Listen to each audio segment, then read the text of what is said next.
dignitaries and each one present here. So today we are entering the third day of our conference. The awakening of consciousness is the next step for mankind.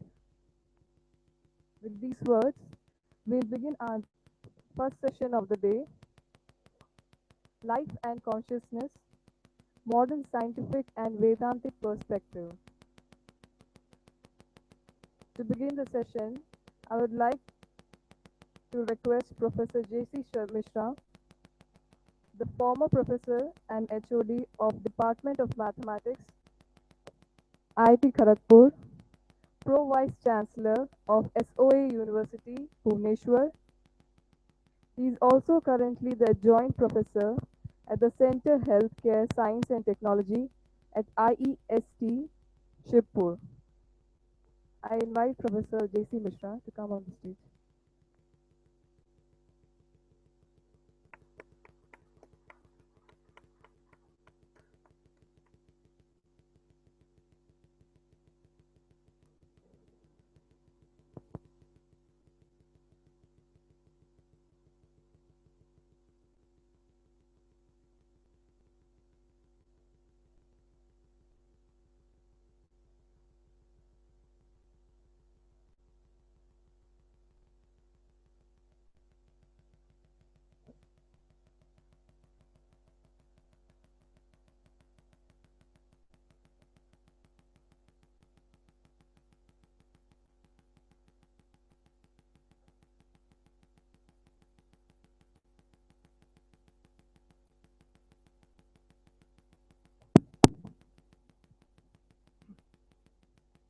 Good morning, everybody.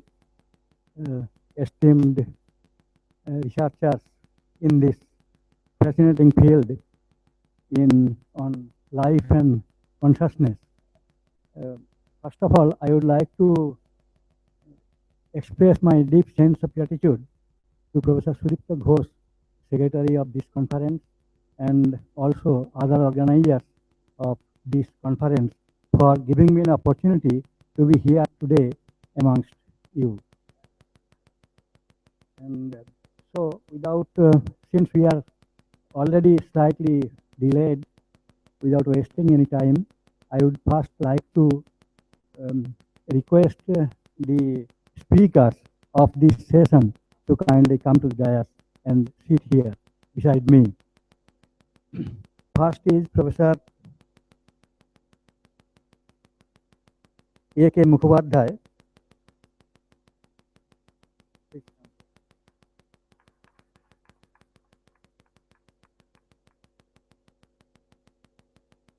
The second speaker is Dr. Sunil Kumar Onteru.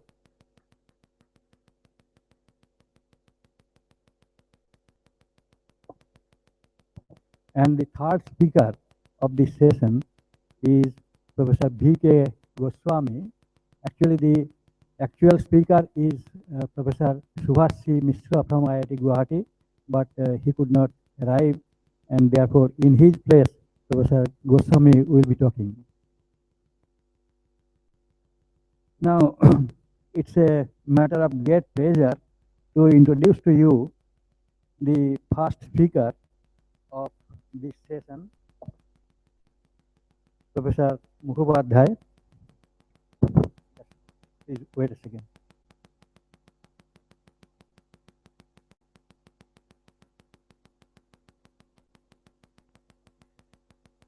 Dr. A.K. Mukhopadhyay, he is basically a medical graduate from the University of Calcutta. He did his MBBS degree in 1977, and then afterwards he did his Doctor of Medicine from the All India Institute of Medical Sciences at New Delhi, IIMS, and that was in 1981. He then subsequently joined the faculty of AIMS in 1985. At the moment, he is the professor and head of the Department of Laboratory Medicine at the All India Institute of Medical Sciences. He is a member of several academies and also a fellow of International Society for Philosophical Inquiry at the United States. From India, he was an invitee of Pontifical Academy of Sciences, Vatican, when there was a meet of the Academy of Science for Man and Man for Science in the year 1999. So, with this brief introduction, I would like to request and invite Professor Mukhopadhyay to deliver his talk. His talk will be on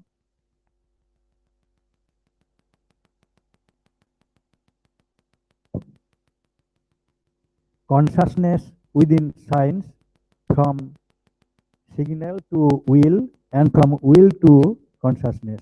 Very interesting topic, and we shall hear from this learned speaker this morning. Professor Mukhopadhyay, please.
क्या हो गया?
since there is a bit delay, I would request the speaker to kindly finish in 15 minutes.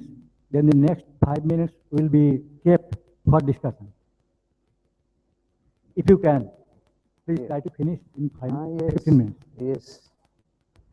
If it does not come.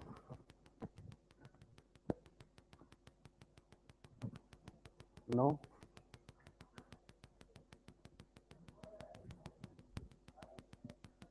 Yes, can we present without slide? Not coming. Okay, let us try. Good morning, everybody. Honorable Chairperson, Professor Mishra, my co-speakers, and the dignitaries of the dais, Professor Sudipto Ghosh, who called me. I express my gratitude for this, calling me for this presentation. I wanted to present the layers between the signals and the will. Signal is the domain of engineering, will is the domain of consciousness. So in this terrain I will travel, there will be many new inputs of ideas, because otherwise we cannot solve it in science. So pardon me for introducing new ideas in between. Unfortunately, we do not have the slides, but let me go.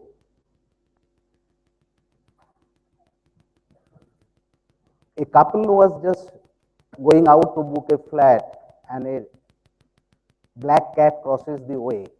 The wife said, there is a signal from the God,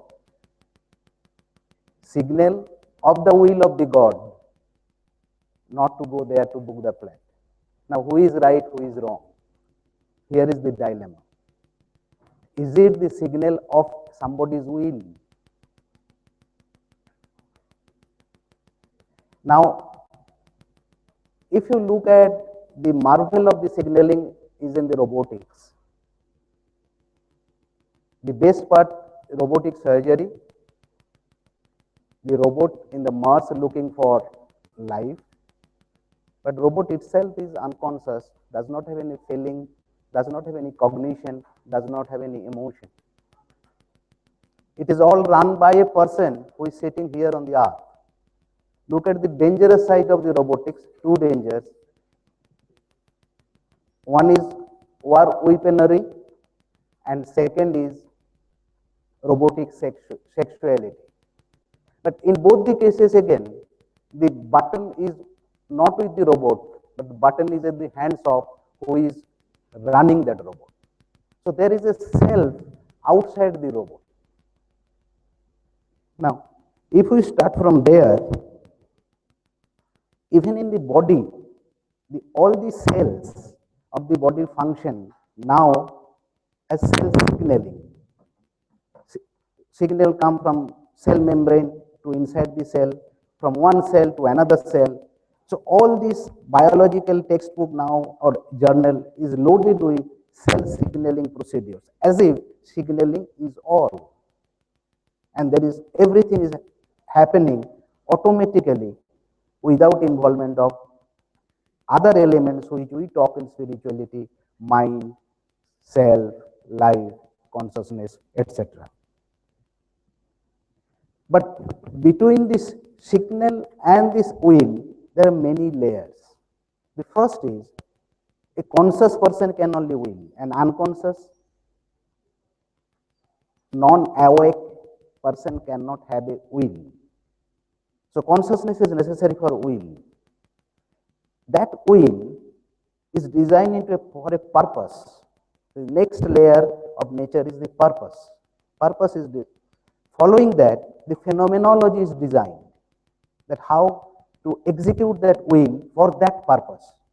Following that, downstream are the quantum events, the microscopic level, and then at the macroscopic level, at the classical level. So we have 5 nested hierarchy: will, deciding the purpose, deciding the phenomenology, Then there are events, quantum events, and that is macroscopic event, microscopic events, followed by the classical events.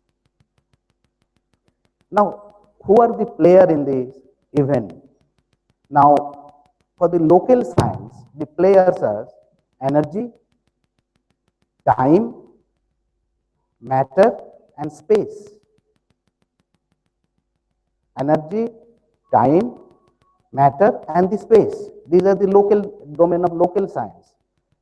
What we are talking of, which is non-observable and maybe in the non-local domain,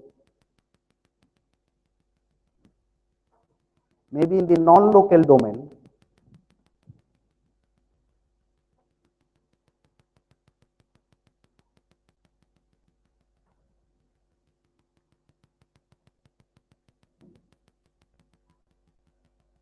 these are the nested hierarchy which I told. Then energy, matter, time, and space. These from the local science. And we have on the other side consciousness, mind, self, and life as a life principle. They make the non-local science, and these two are connected by information. Information could be both in the matter as well as in the mind. Information can affect self, information can affect, information is produced from the life. You see, source of all new information is life. A non-living thing cannot generate any information. It can store information, but it cannot generate. Source of all information is living entity. Now, let us go one by one. This information, even when we are awake, eyes open, information we process, but when we also meditate, inside there are a lot of information. Even mantra is nothing but an information on the divine. Sabdam Brahmam. In the beginning there was the word, and word was with God. The word was God. Similarly, in the Mimamsa Shastra is Padartha. Pada means word, Artha means material. Everything material came from that word, that is information. Now, information is very funny thing. It has a trifoliate structure. If information is an ontological entity, if we take information as an ontological entity, it has a trifoliate structure. It is subtler than even the quantum particles. Now, it has a measurable aspect, interacts with the physical world. It has a content aspect, which interacts with the mental world. And information is an intent aspect, which interacts with self. Information mechanics and psychic mechanics are inextricably connected. So we are coming to mind. What is mind? You see, in material monism or the consciousness monism, there is no room for mind. Mind comes with duality. If there are two conscious systems, in between there is a mind. The mind is that which cuts consciousness into two. Sri Aurobindo. End of the mind is the beginning of consciousness. Mind is the gap. And mind works as an organ of communication between two conscious systems. This could be a definition of mind in science. Mind works as the organ of communication between two conscious systems. Now, mind, as I said, communication between two conscious systems, processes information, it has its memory, but mind strength comes from life principle. Mind is not alone. And perception, discrimination, decision which we assign to mind, but actually these are function of self. Consciousness gives the fertility to this mind. Mind bereft of consciousness is sterile. And infidelity of mind comes from matter. So these are some of the properties of the mind. But who does this mind report to? Mind reports to self. It is the individualized unit of consciousness involuted within the system. Now, consciousness is abstract, diffuse, no boundary, but when it is self, then it is a concrete, particulate, and within the boundary of the system, conditioned informationally to work within constraint of the system, center of irreducible subjectivity, and center of phenomenology. So self is consciousness customized representative within the system. There are two views, that self emerges from the brain activity, or the spiritualist view that unconditional consciousness descends as the jiva, self, within the brain. Self does not have any location in science.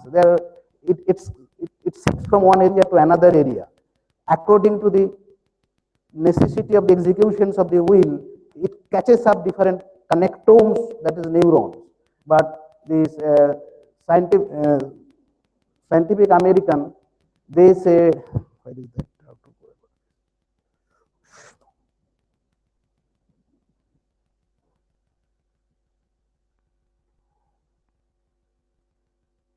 They said that in the pre-genuine cingulate gyrus, that self is there, and that is 2011 publication. So, and this actually is the surface marking. It is between the two eyebrows on the forehead. So that is the, they say that it is the resting position of the self. This is the resting position of the self, this area. Now, intelligence, how to define intelligence? Intelligence is the dynamic product of the self and mind on the background of experience and memory. Now, intelligence of robot is the product of self of a brilliant designer and the mind-like properties within the robot. But is it the product of self and mind only? No, because the mind is not alone, self is not alone. So, when mind, self and information and memory interact, we get the dry intelligence or the ordinary intelligence.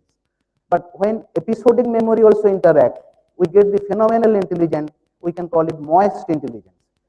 When the life is also involved, operation of life is also involved in this intelligence, this is the emotional intelligence, a juicy intelligence. And when the consciousness is involved in the process, we get the intuitive intelligence or the crystal intelligence. These are the four ways of looking at the intelligence. So now comes the life. There will be no Newton for the blade of grass, Kant's famous word. But life is known to spiritualists as the life principle, to materialists is the living state of matter, and to a biologist it is a life form. You see, as matter and mind is connected by information, mind and consciousness is connected by life, and life generates information. This is the relationship between the consciousness, mind, matter, life, and information. Now, what is consciousness? Simply to say, consciousness is that what looks after what is going on in my mind, self, and life, and it is in charge of what is going on in my mind, self, and life. It is like a spider. It weaves the net, but it is itself outside the net. Problem with consciousness, its recursive properties. A skeleton cannot know what the skull is. How consciousness can know consciousness? That is the recursive problem. When you start working with consciousness, this is a problem. Now, first operation of consciousness is to self-independence. It is the supporting ground. It holds all together.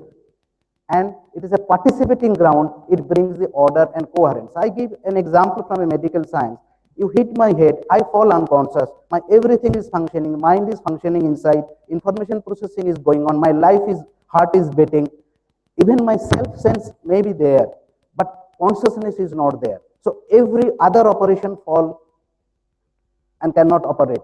And I am valueless. I was put in ICU, while my wife spending 20,000 rupees per day, and my value is decreasing day by day. But as soon as I start gaining consciousness, everything comes under coherence. Every operation comes under coherence, and my value increases. Oh, he is gaining consciousness. Please bring him back home. So, consciousness has three functions, a textbook knowledge: cognition, reflected as knowledge and creativity; emotion and feelings, that is attitude; and will, that comes in the skill, psychomotor part.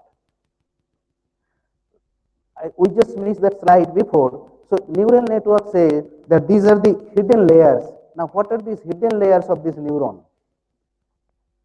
Seeing that this connectivity and so many neurons are here, 10 to the power 11 neurons are there, and about 2 to 10 times that of glial cells.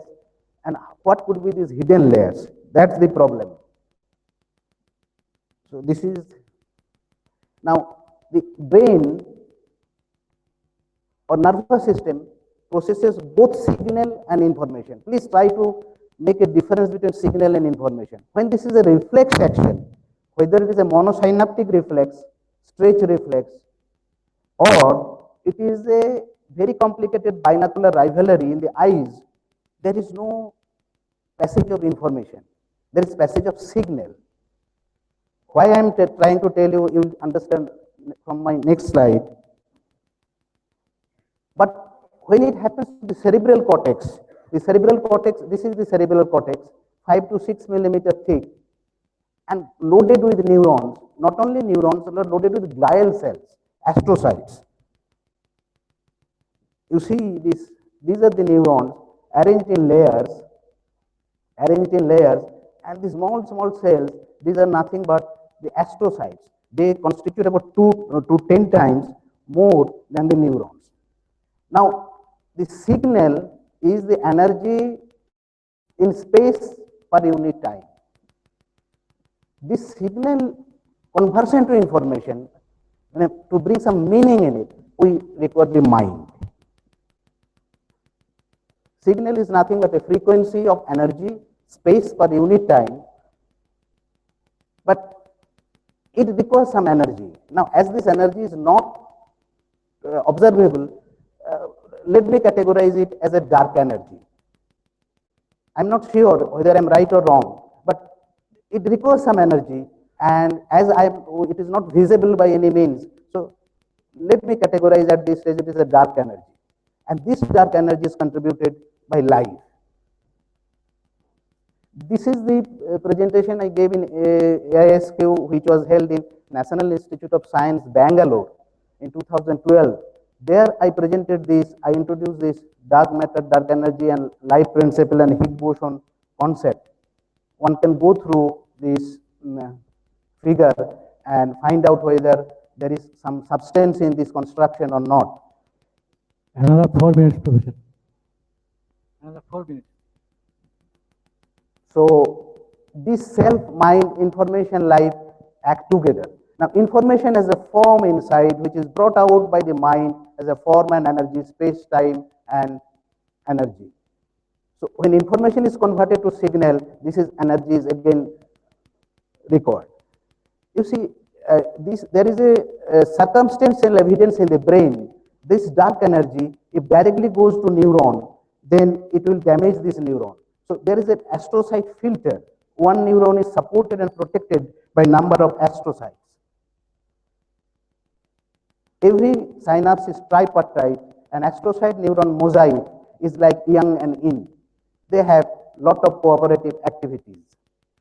One quenches its thirst when the other drinks, one sends nutrients before other feels hungry, one cell signal carries the meaning of the other. It can be a biological model to test the Achinto Bhedabhed.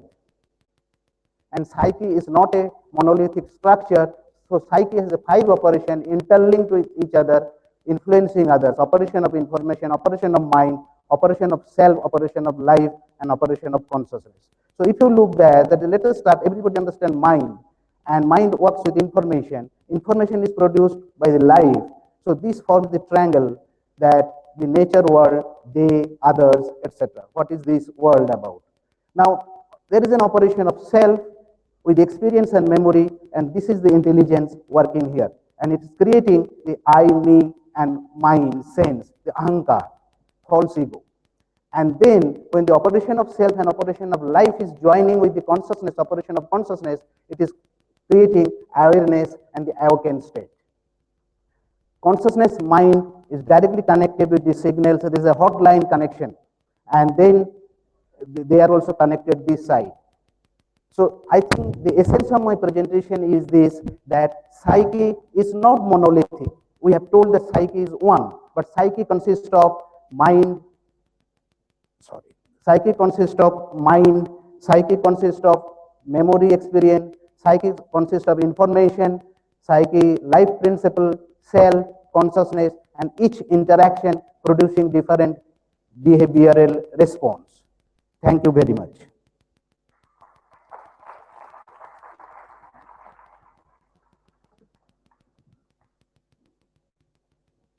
Professor Dr. Mukhopadhyay has nicely integrated science, humanity, and spirit. He has explained how consciousness can be conceived and explained in terms of energy, matter, time, and space. This was a very nice paper, and the deliberation was also extremely brilliant.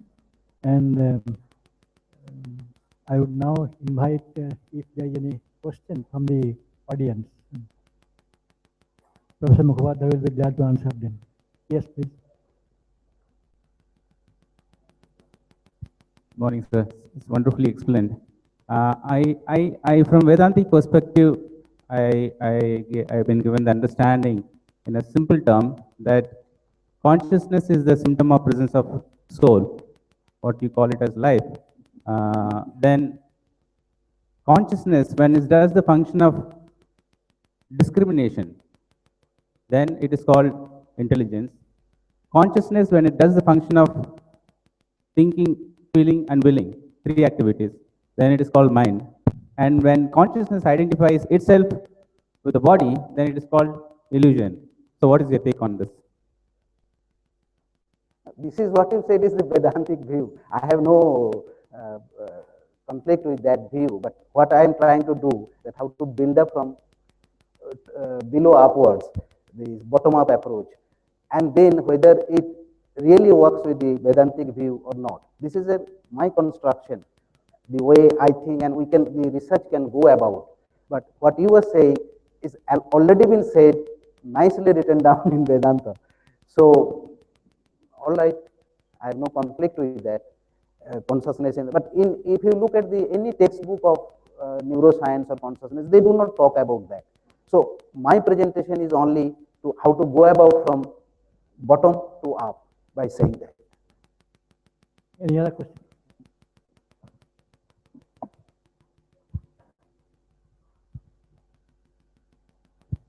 Thank you, sir, for giving your deeper insights.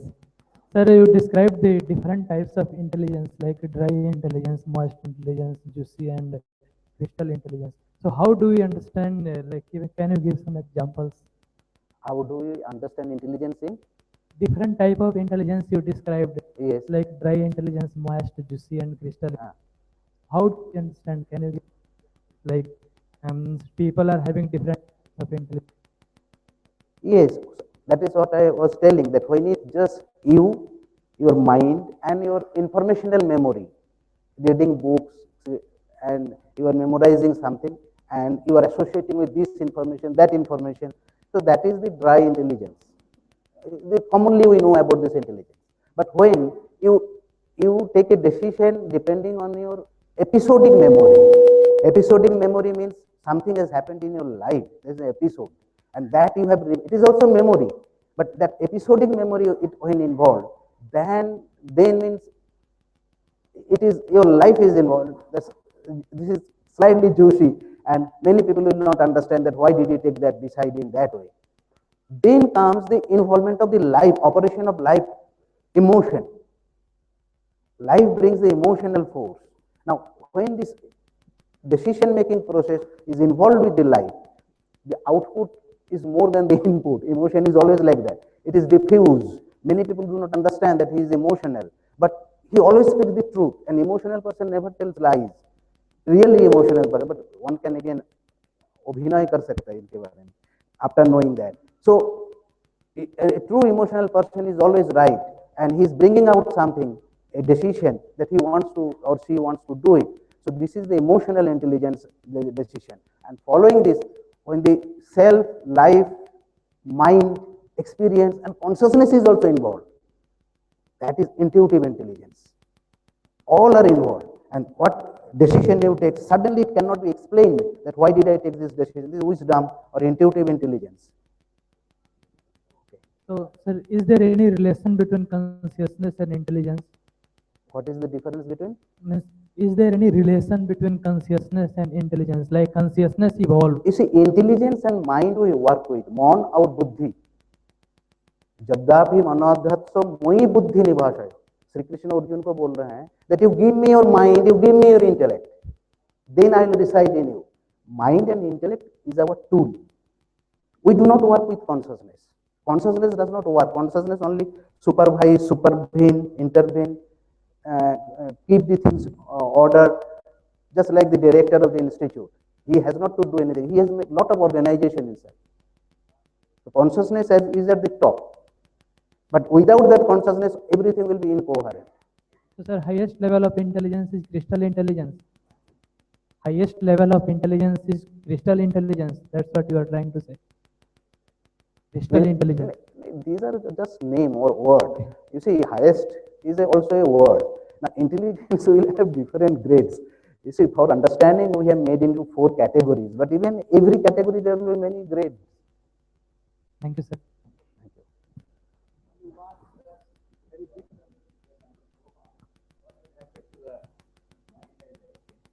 Consciousness.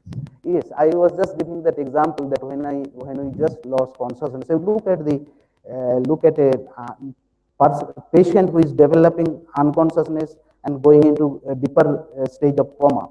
First, the consciousness has withdrawn to function. Whatever may be the reason, there is a brain injury, brain cannot support it, or brain cannot produce it.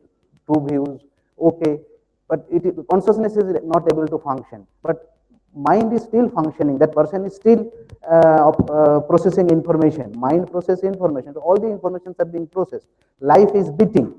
Then self is also there. Suppose if you just जोर से आप चिमटी काटो तो उनको pen हो रहा है, self sense is also still there.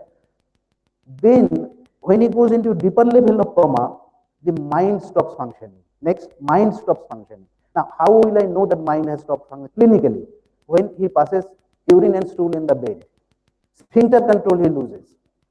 Similarly, when you look at the developmental psychology of the child we send to the nursery, the pre-nursery, when child has a sphincter control. That means he has developed his mind. So mind is related to this calcium ion channel. Even astrocytes, I could not show anything on that. So astrocytes have that calcium waves in the brain. So probably these are related to the mind. Then what goes is the self. Now self, biological, those who knows the biotechnology or the biology, the self representative is the MHC molecule. Self sense, and whole immune system works on the self sense. Cell has a uncanny sense of self, that it is me and it is other cell. Every cell, biological cell has. It is not me, I have a self, and every cell has that uncanny sense of self. Now, when this self came, when the cell, the microbial realm, when the cell was formed by the enclosure, by this ion pump, sodium potassium pump. That ion identity is the identity of the cell to start with. Following that, this MHC molecule came. So when the self sense goes, the brain edema develops. That ion pump goes, the water cannot be pumped out of the cell, sodium, potassium. So the brain edema starts. So you look at the sequence of events. First loses consciousness, then loses the sphincter control, then loses this self function, that is manifested as the edema of the brain, and followed by life बोला मैं और कुछ नहीं कर सकता, मैं जा रहा हूं. So he dies.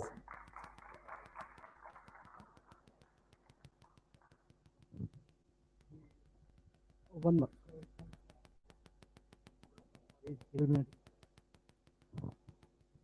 Sir, there is one. Simple.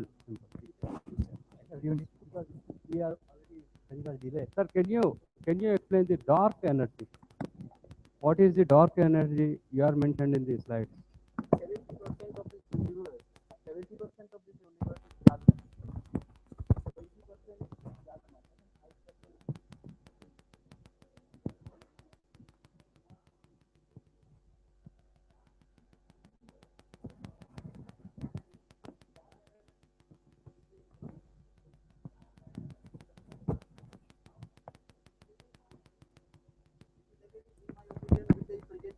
Indian Institute of Science, the same AISSQ conference, that when Mother Nature was troubled with this, that how to keep this expansion and contraction in balance, At that time, probably she thought that, okay, enclose this virus, the DNA, RNA, which was moving around, and this enclosure, which started at the extraterrestrial space and gives the life form. The life form, the main function of life form is management of dark energy from cosmological point of view. Ashauto ma sadgamayo, tamosho ma jyotirgamayo, amrito ma mriturgamayo, mritur ma amriturgamayo. Take me, the life form takes this dark energy, converts this dark energy into white energy. In the cell biology, there is one example. This is astrocyte. White energy.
What I mean by dark energy and what cosmologists mean by dark energy,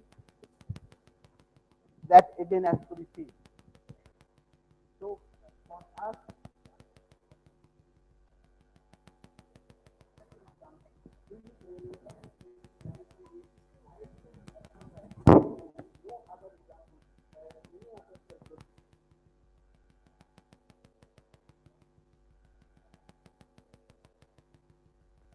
Okay. Further discussion, if there is any, we can have in tea time.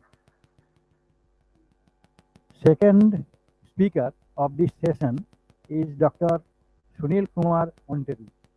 It is a pleasure for me to introduce him. He did his PhD in animal biotechnology, biochemistry from the National Dairy Research Institute at Cornell in 2007. He did his postdoctoral research in molecular genetics from Iowa State University at the United States till 2012. Currently, he is working as a senior scientist in animal biochemistry division of NDRI Cornell. So he will be speaking now on the topic life and its origin. He will speak from the chemical and Vedantic perspective. Sunil.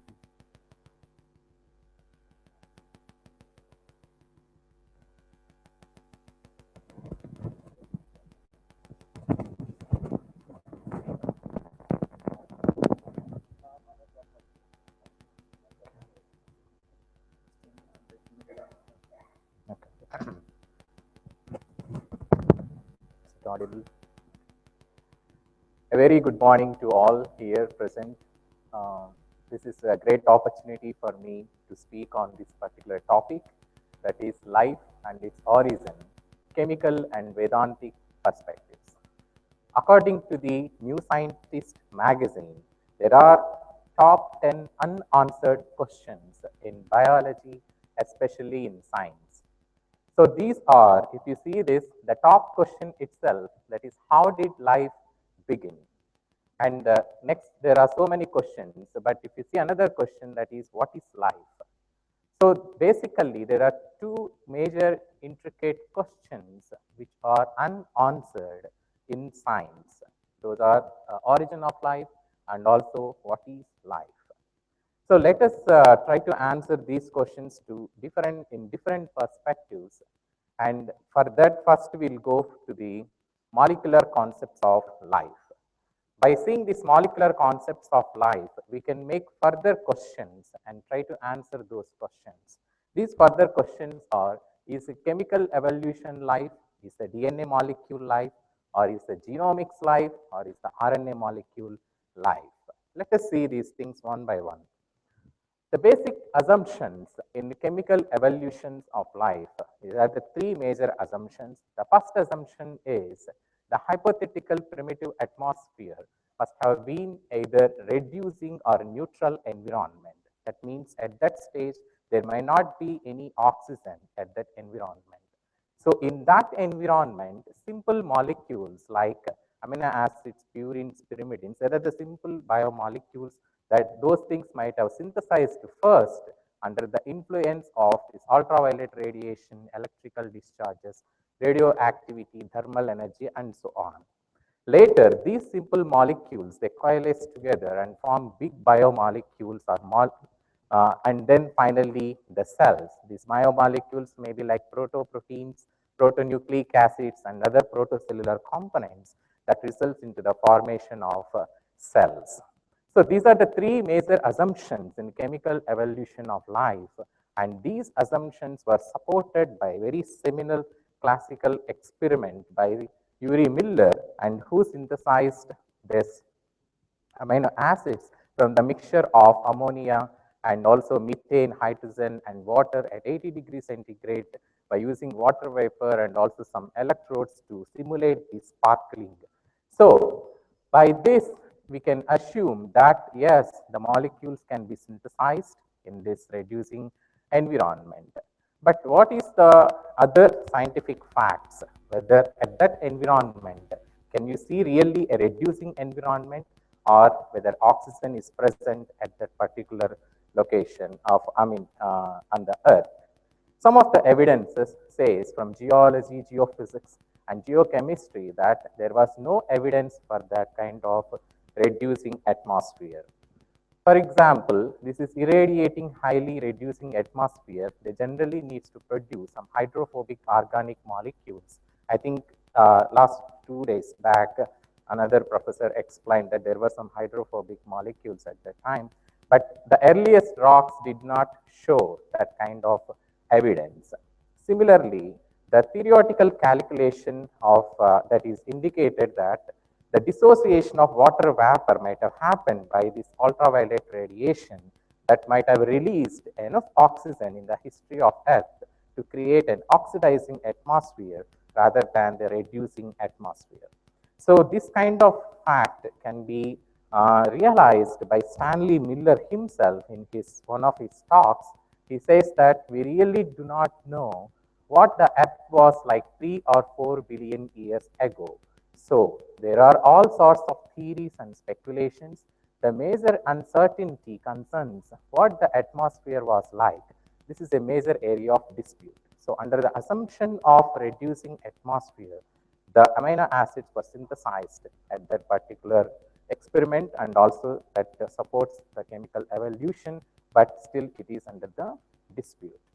Okay, let us think that anyhow, somehow the molecules might have synthesized, and that may be really, that may be forming, or that might have formed this particular DNA molecule, which is a hereditary information molecule from different cells. So then is a DNA is life. So, but there is a lot of gap between the DNA and the cellular function also, because even though the technology is advancing and a lot of genomics and systems biology, but still we cannot find out exactly how these two are connected by holistically. So there is a lot of gap between the DNA and complete functioning of cell. Why it is like that? Our science generally, currently we assume that the cell is also showing its function based on the pull and push laws. So this is our thinking about the cellular function is only a particular area rather than the outside the box. So the cellular function may not be only by the push and pull laws like machine learning languages or machine. It's not like a machine, and there will be other laws that are beyond this modern chemistry. So currently, with the available experimental knowledge and also available technologies, we can synthesize all the molecules in laboratory, like DNA, proteins, amino acids, everything we can synthesize, whatever the known biomolecules in lab. But even though, can we synthesize a synthetic living cell in a test tube by using all these biomolecules? But it's not possible. Why? Even DNA molecule, once it's come out of the cell, once we isolate DNA in the laboratory and kept in a particular test tube, it is not alive. It is a lifeless molecule. Similarly, any biomolecule like protein, sugar, or anything is a lifeless molecule once we isolate them back into the in laboratory and in vitro conditions. So this can be seen in statement of another famous Nobel laureate in chemistry, and he was telling like this: in my search for the secret of life, I ended up with atoms and electrons which have no life at all. Somewhere along the line, life has run out through my fingers. So in my old days, I am now retracting my steps. So that was the realization of a scientist after working long years. And still he is also telling that, he was telling that life is not just biomolecules. And okay, then let's consider the DNA was synthesized. We assume that, okay, the DNA have so many genes and the entire genes together that may make a life. But is it possible? But it's not. So the genome is also not a life actually, but let us see that. Is the genome life? The human genome was completed in 2003. But we know all that in our body we have nearly 20,000 genes, and but still can we explain or can we answer the question, what is life? We can't answer the question. You can see this very clearly here. Even identical genomes, the twins, who has identical twins, but they may have different personality, but it is not, even though they have their genome is same. There will be some epigenetic changes according to environment. That's a different story, but their personalities are different. So in the last 50 years, we have filled in huge details about living systems and can manipulate their body structures in many astonishing ways. But we still do not know what the life is. So day before yesterday, somebody was telling that we can even transplant the heart, but we cannot transform the heart. So we can synthesize even heart also, but we cannot do transform that. So in the molecular evolution, people think that there is the RNA world. So RNA is the molecule which is the major origin of the life rather than other DNA molecule. Why? Because RNA molecule has a property called as self-replicating, and also it has enzymatic activities. So any reaction, biochemical reaction takes place by means of enzymes. So both the properties, replication and enzymatic properties, were present in case of RNA molecule. So people thought that RNA would have been erased first and then DNA and proteins they have added later. So then because DNA could be the stable molecule containing double strands in its structure, so then later on DNA could have, has taken over the function of RNA role and become the guardian of heredity molecule. Let us see whether it is possible at the prehistoric age of Earth. If you see the structure of RNA molecule, the RNA contains the ribose in its structure. It's a sugar molecule. So this ribose is difficult. It is very difficult to create this ribose at the hypothetical early Earth conditions, except in very few small quantities. And even those small quantities that are ribose is not stable at that environment. If you see the statement of Stanley Miller, he says that ribose and other sugars have surprisingly short half-lives for decomposition at neutral pH, making it very unlikely that sugars were available as prebiotic reagents. So this statement was again supported by Francis Crick, and in his another statement, he says that at present there was a big gap, the gap from the primal soup to the first RNA system capable of natural selection looks forbiddingly wide. So this was the background of chemical evolution or molecular evolution and everything. Okay, even though we have all the molecules and ready that now let's go and cell will be formed, can we think that all biomolecules are the life?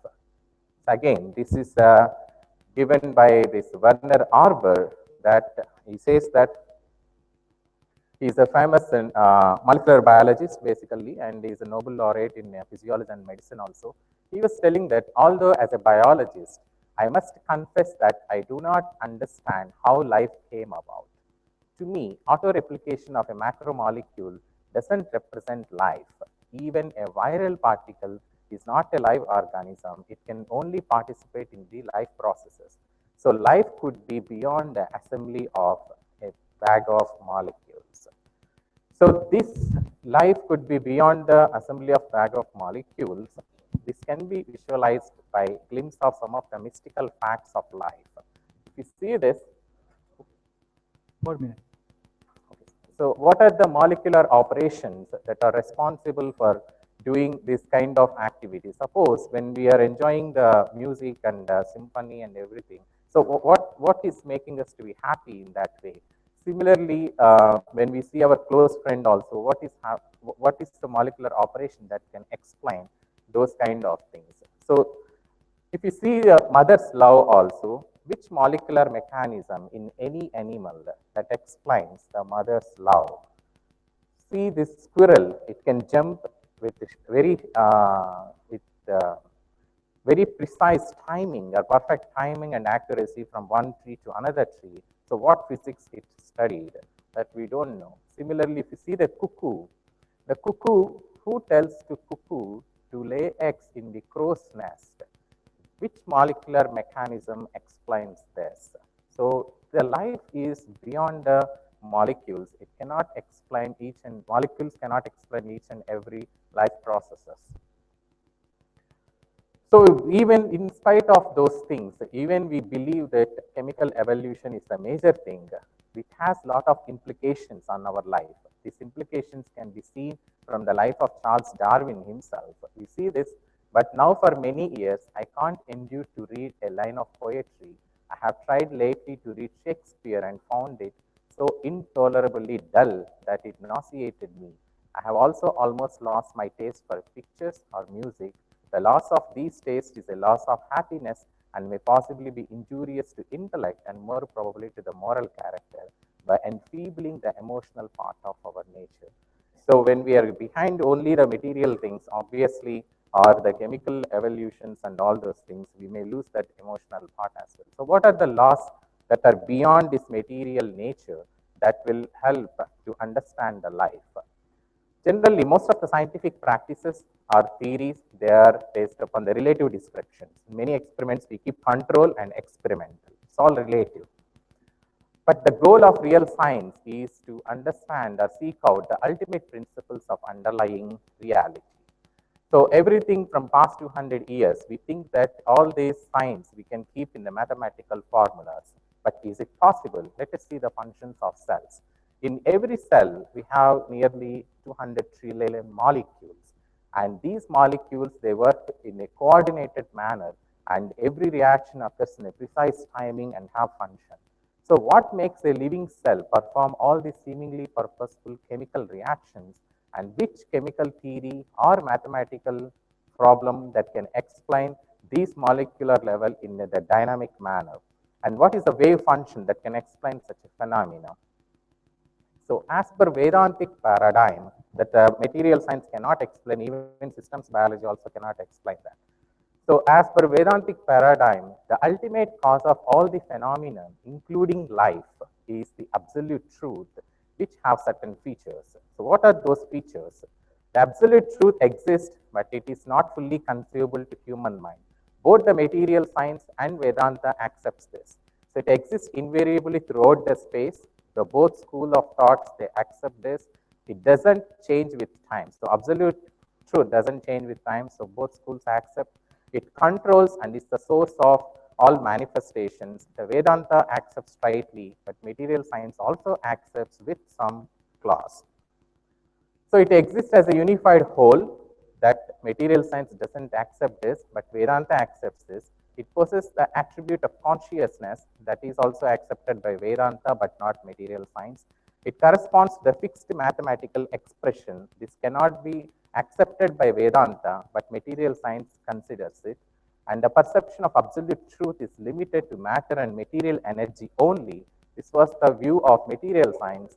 but Vedanta doesn't accept this. So with that, the consciousness is the fundamental feature of the absolute truth, and all the basic laws and principles of nature are seen to be integrated into harmonious whole within the awareness of absolute consciousness.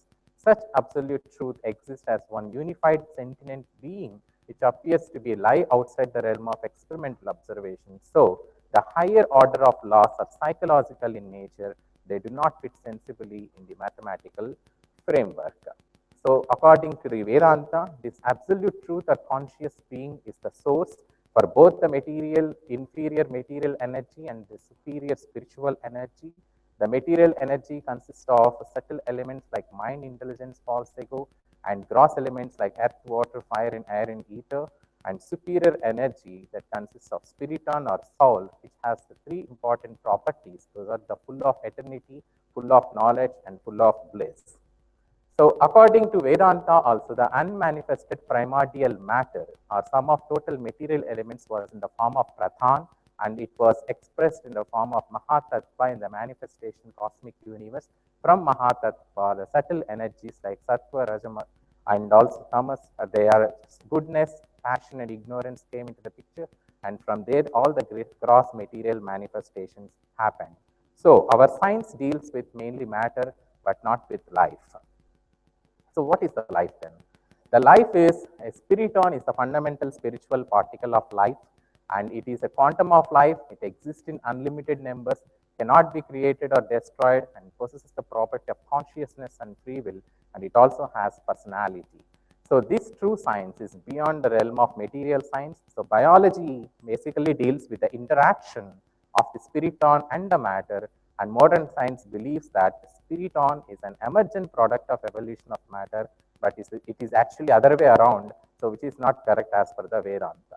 So, as in the Vedantic standpoint, the living being is a genome, mind, intelligence, and false ego, and spiriton or soul. The genome is considered as basically body, that's a physical body, and also subtle matter and spiritual life particle.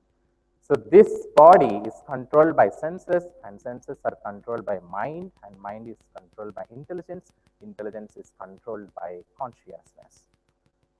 And overall, by this, we could understand that the superior spiritual energy makes inferior energy to appear as living.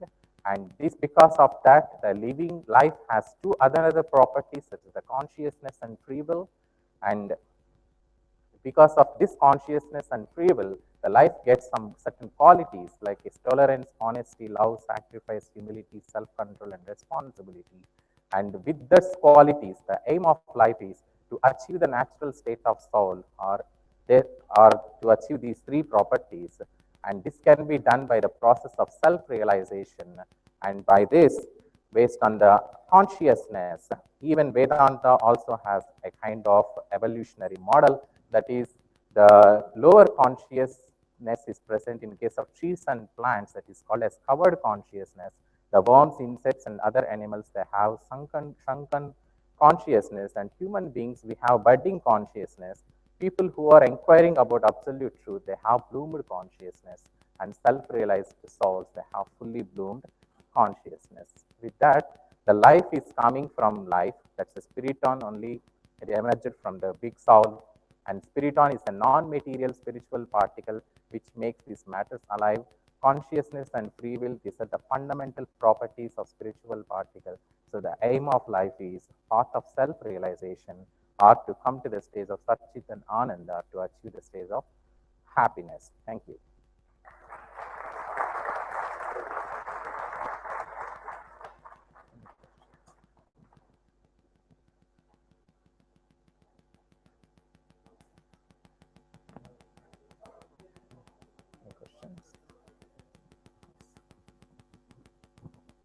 Any question?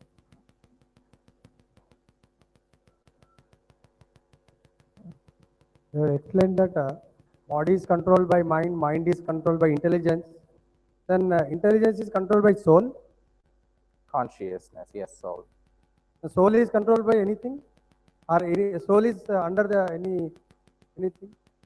Sir, the soul is created by super soul, right? So all souls are controlled by super souls. So So obviously, yes. Very scientific.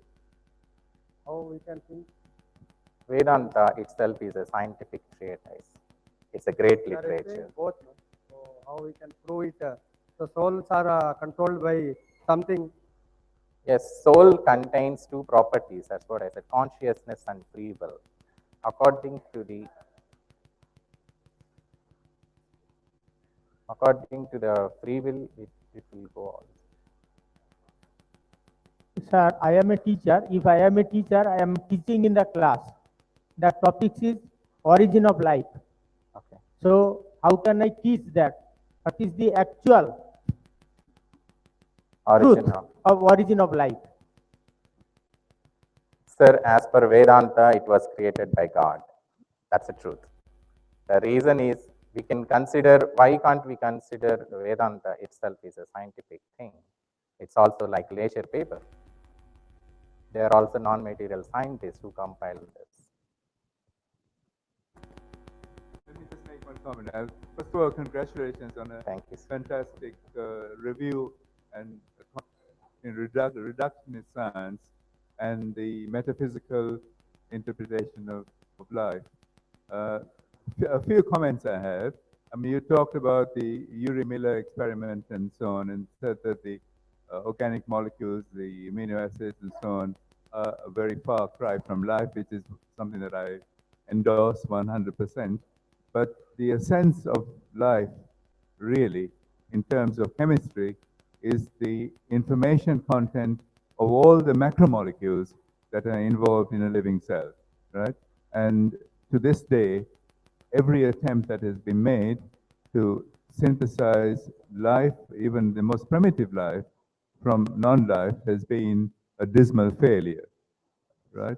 But I think the empirical experimental test of whether what you're saying in terms of spirituality and the universality of life is correct or not depends on one single experiment.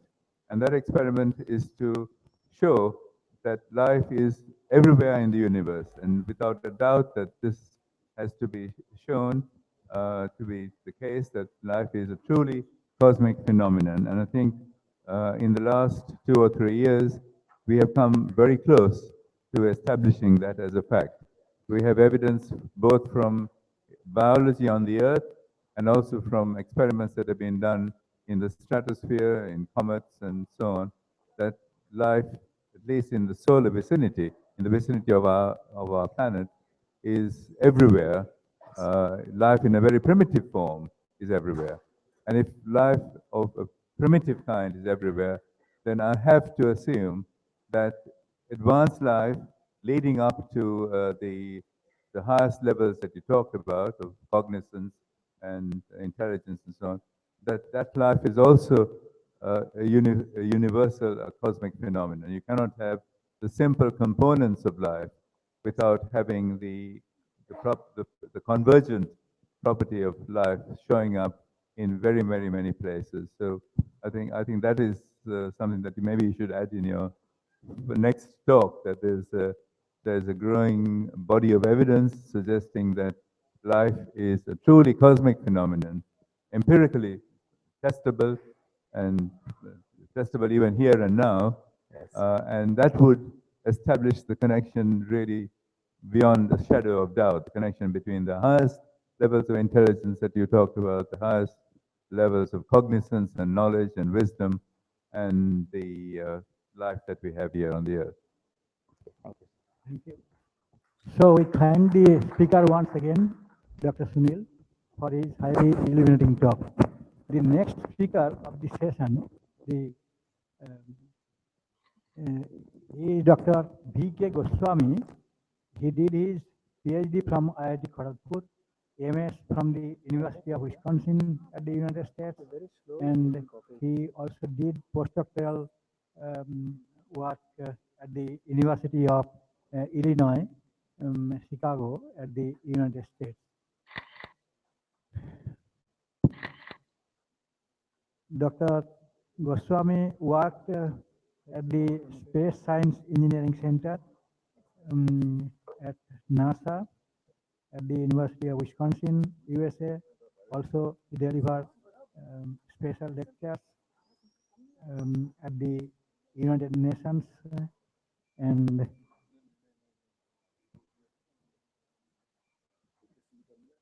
now today he will be talking on correlation of life with consciousness, spirituality and Vedanta.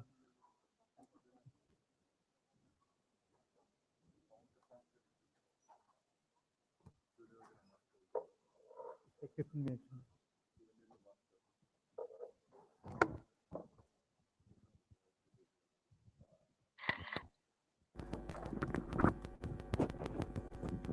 First my yes.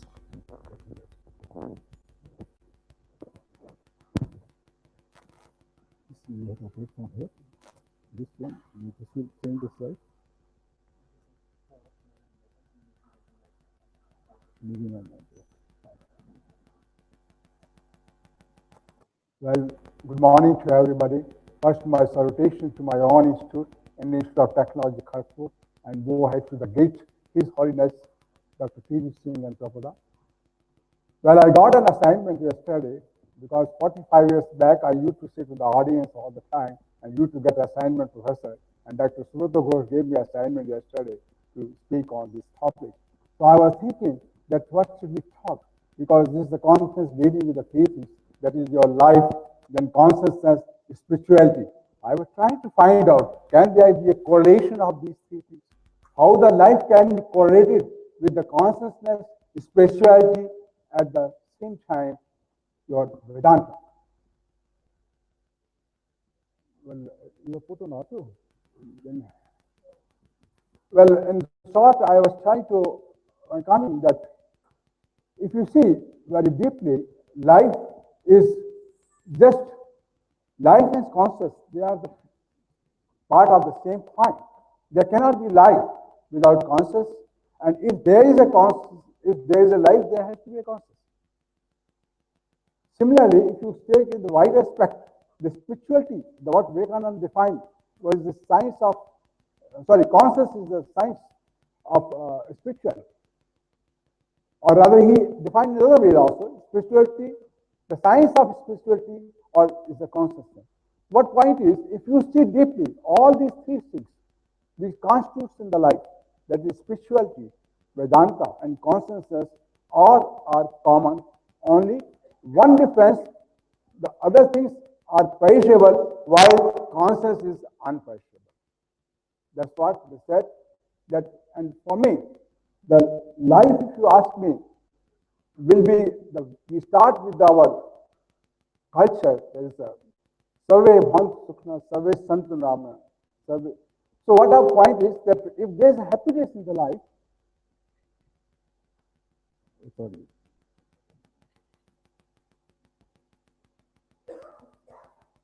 Well, I've been doing, I prepared for 25 minutes, so I finished in 15, so I'll be rushing to the slides very quickly so that I don't take much time. So life can be enjoyable if everybody is well-being, everywhere is happiness, harmony in everybody, and no misery ever. That is the translation of the sloka. And how it will happen? There has to be a mental peace and happiness. There has to be materialistic peace exist, and there has to be demographic peace also. These three constants are there. And the life is a manifestation. As per me, the life is a manifestation of Om, Ami, and Ami.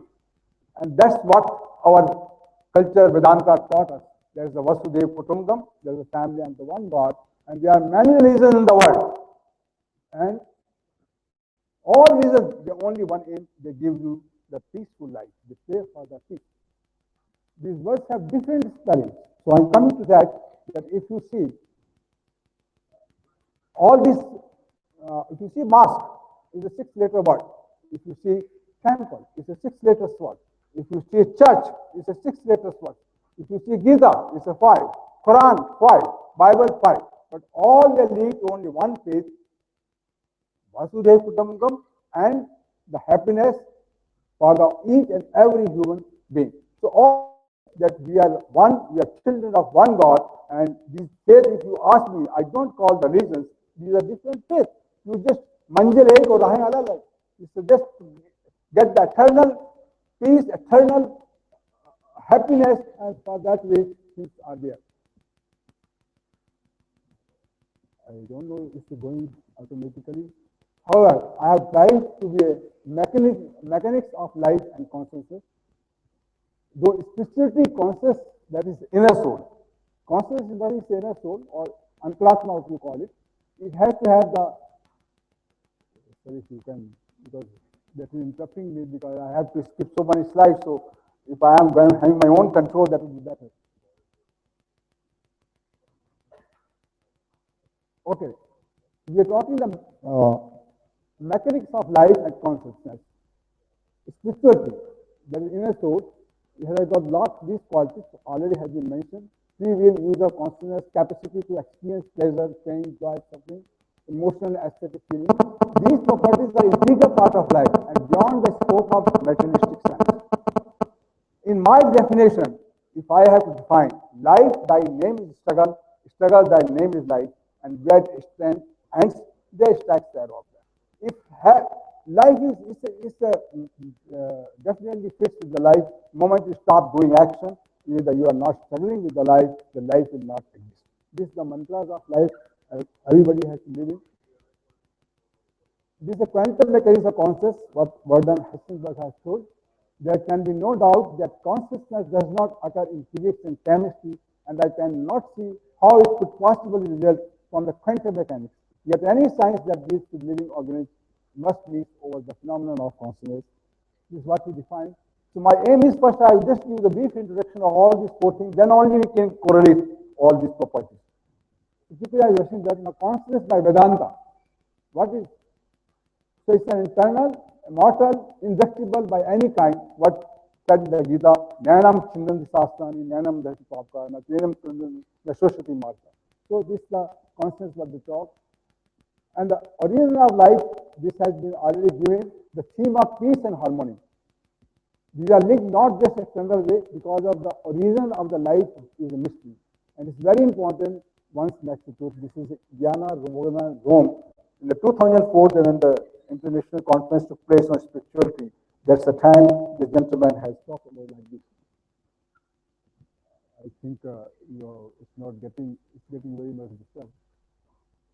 Okay, so mystery is something beyond, but not against human understanding. Life is sacred from the very instant of conception, and it was created by God. It's a part of God's plan, a plan of infinite wisdom, a plan of infinite love for each of us, for the welfare, not only the human race, but also of the rest of the creation.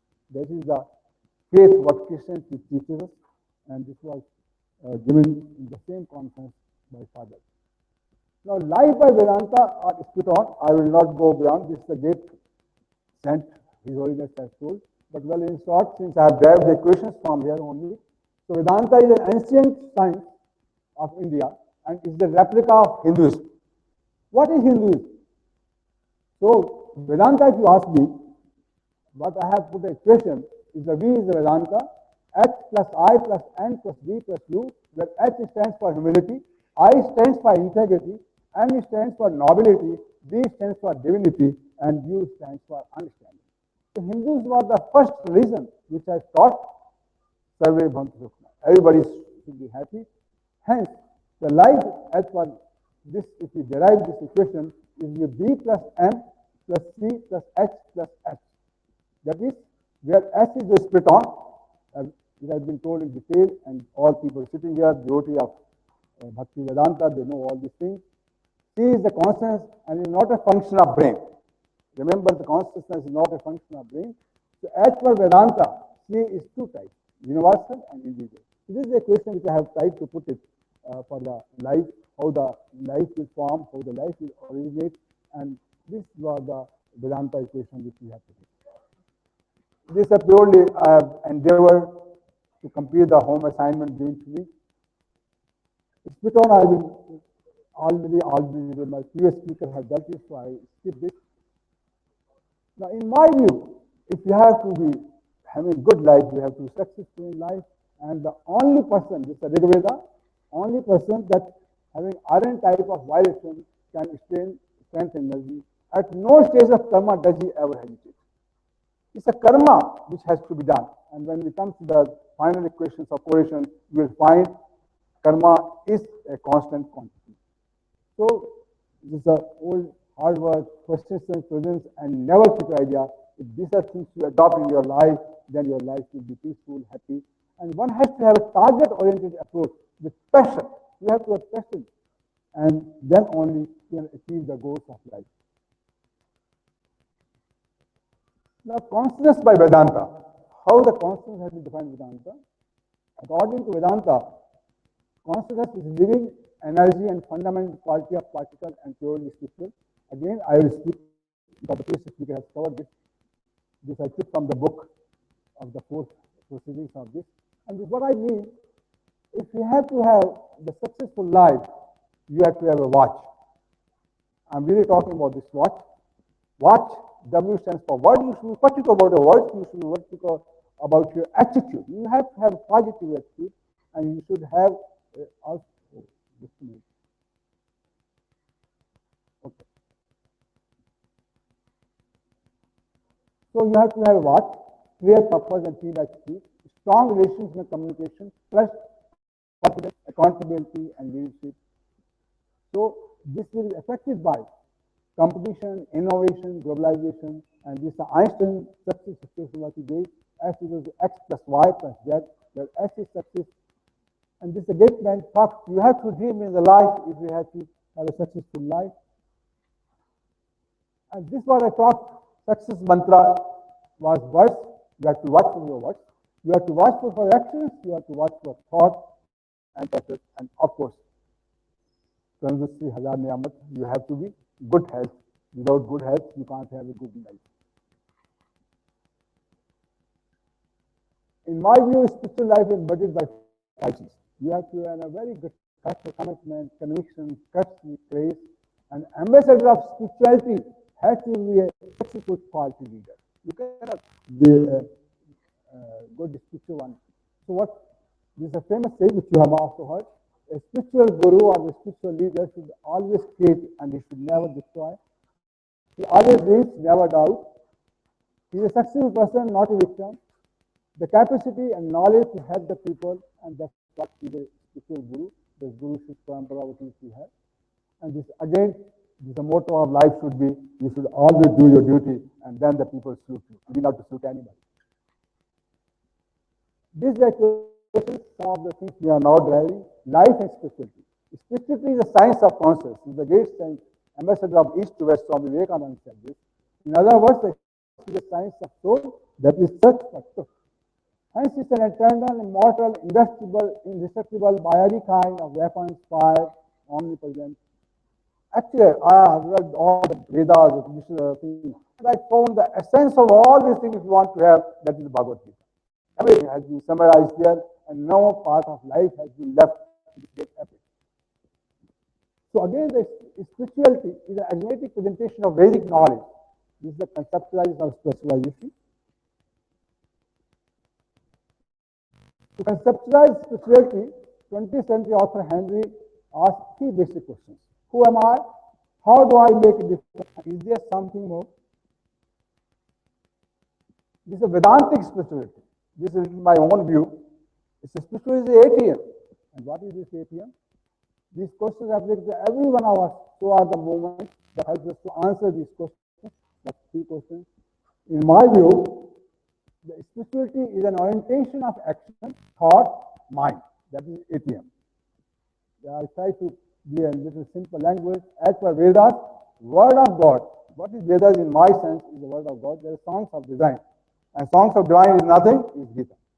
The Vedas belong to humanity, and they do not propagate any faith in particular, except narrate the way of righteous living.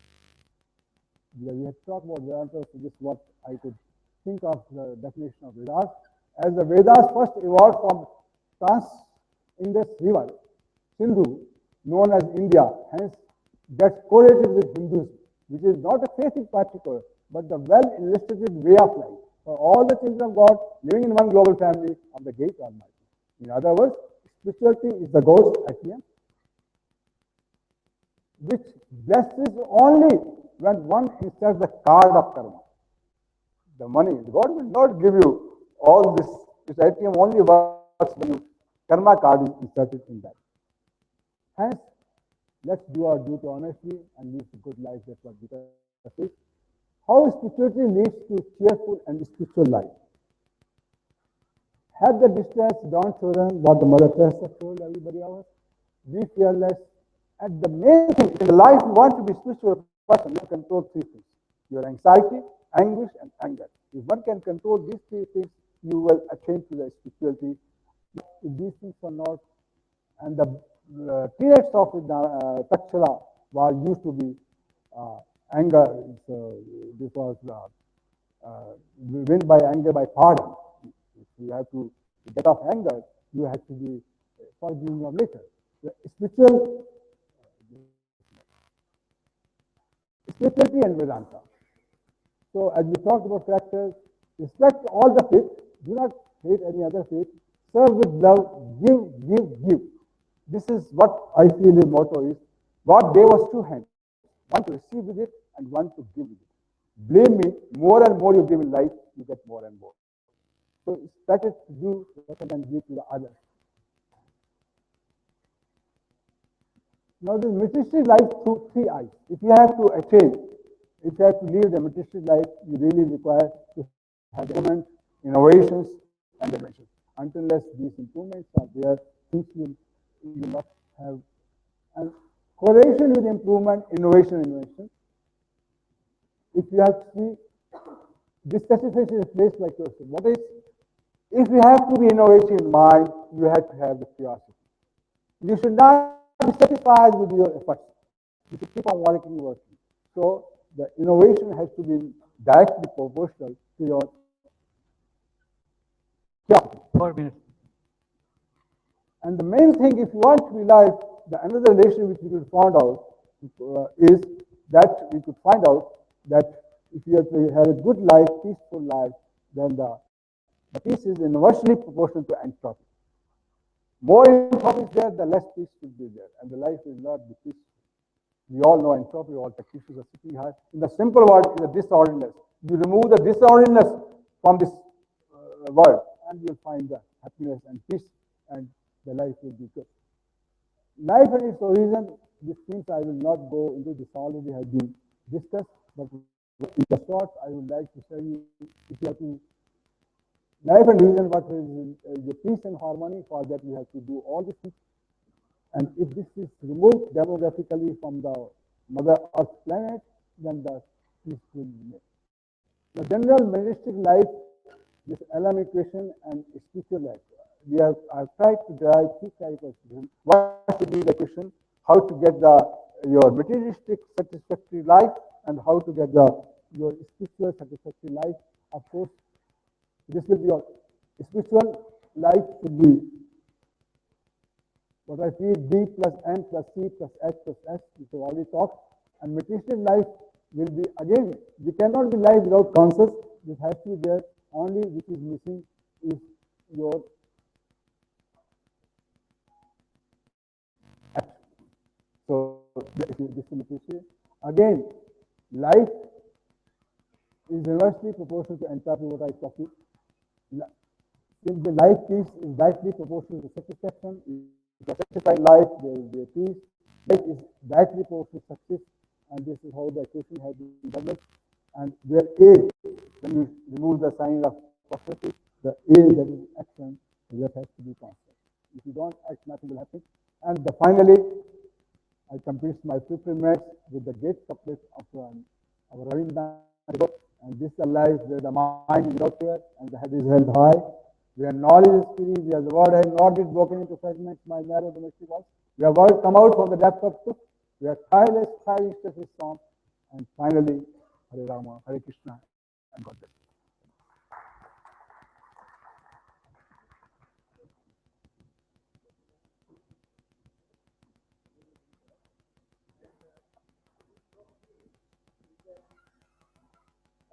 Have interactions and discussion during the tea time. Or if there is any other question, then you can ask. Yes, please.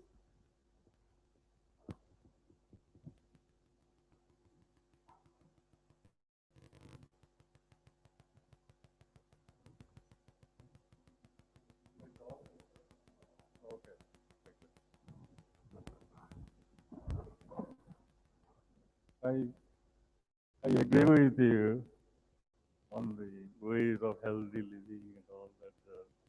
So I have no question of that. I have some comments here for information. For information, I am providing some comments. Information. Actually, you wrote that Vedic civilization developed on Sindhu River. That may not be correct. Veda has reference to goddess Saraswati about 200 times. And the Saraswati River was there.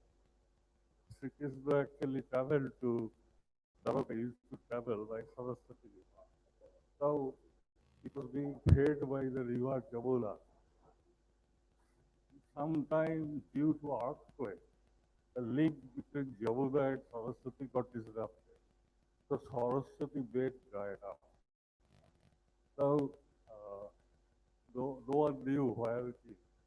So some Dr. Ariel Stein, a famous archaeologist, was invited by the king of Jodhpur to spend some time. And he was requested to find the lost course of Saraswati, which he did. And this is where to the present Indira Gandhi canal runs over it.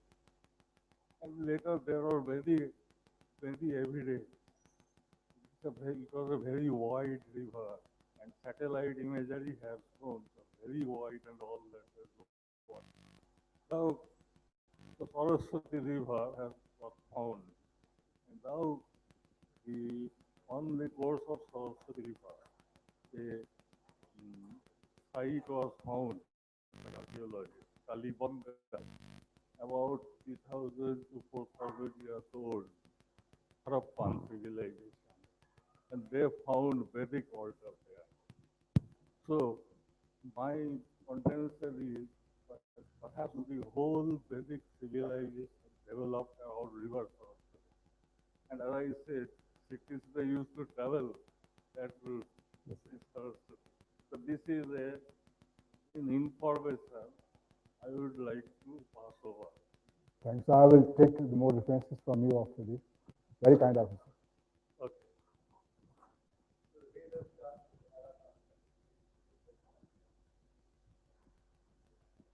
Okay. Good. Do you? Yeah. The Vedas. What he's saying is that the whole of the Vedic tradition started about at the time of when this river was running, when the Saraswati River was running, and it was during the great civilization that came to an end about 3,000 years. Is that right? Is that right? I don't know. Of their existence, right? At least 5,000 BC. Harappan is not the most ancient, in fact. Vedas go much before that. We have seen the advent of rise of the Himalayas.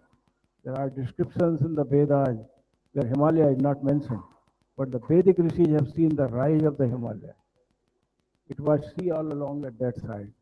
Himalayas have risen from the sea. So the Vedas go back to the time when, in fact, Himalaya was not there.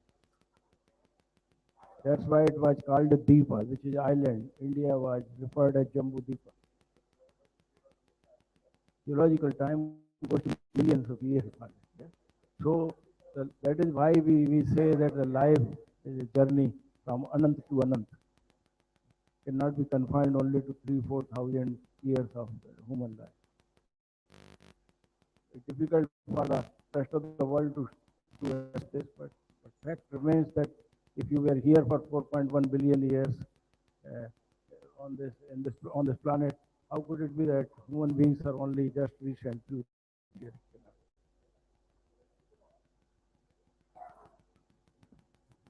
Okay.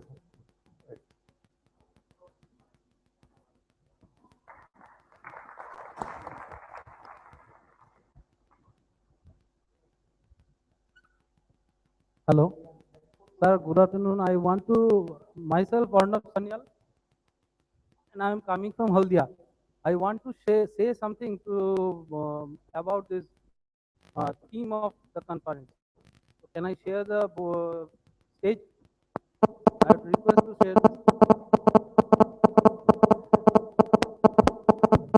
I have in last night at 2, I have completed my thinking in writing.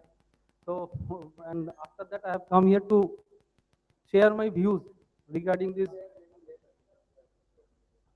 Uh, Yeah. We'll have a tea time because we try to feel that you don't get late for tea.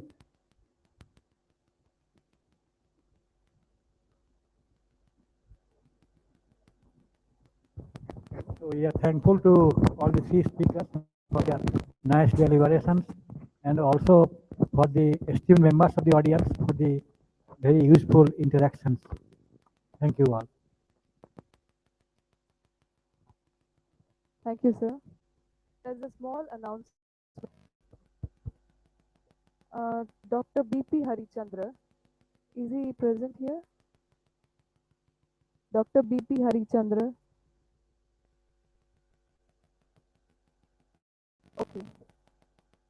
So I request Professor J.C. Mishra to please present the speakers with the mementos.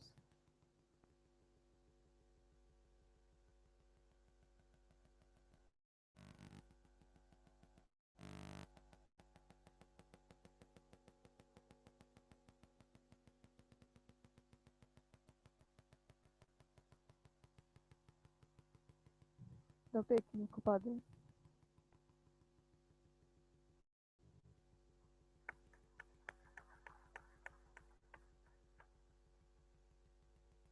Dr. Sunil Ontero.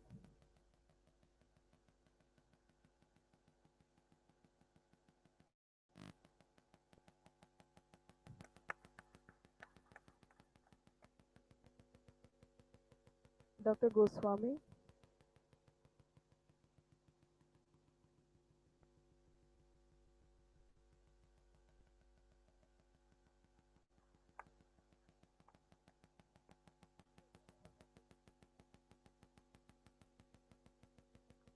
Thank you, sir. Now I request Sri Milinder Shikhar to present the memento to Professor J.C. Mishra.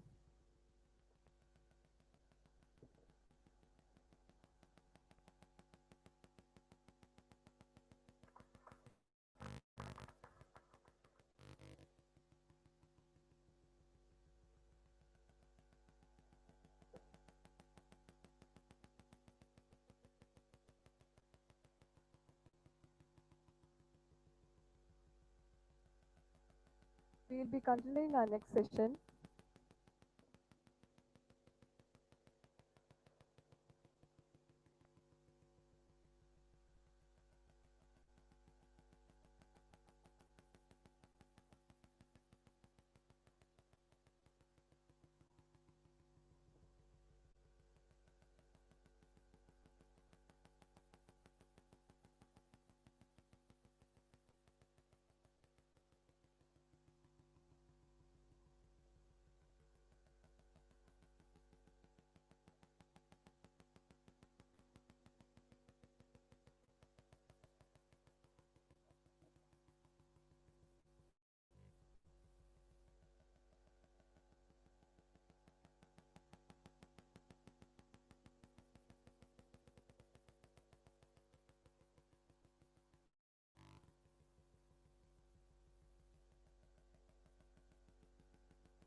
We have our next session, Science and Technology in Ancient India. The session will be chaired by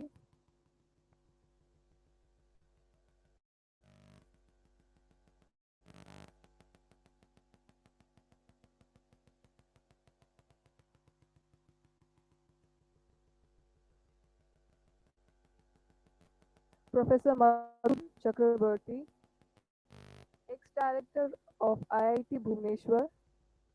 He is a professor in the Department of Metallurgy and Material Science, IIT Kharagpur.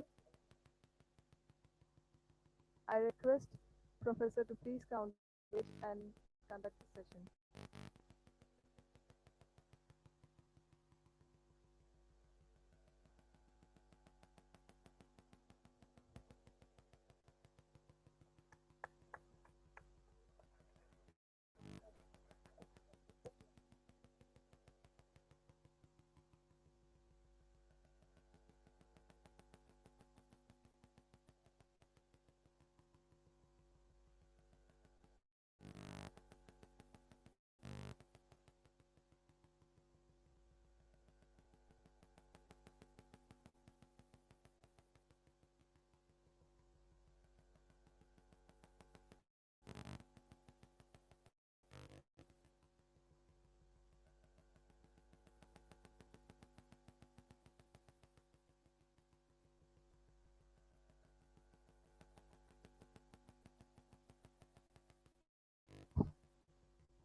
Hello, hello. Good morning.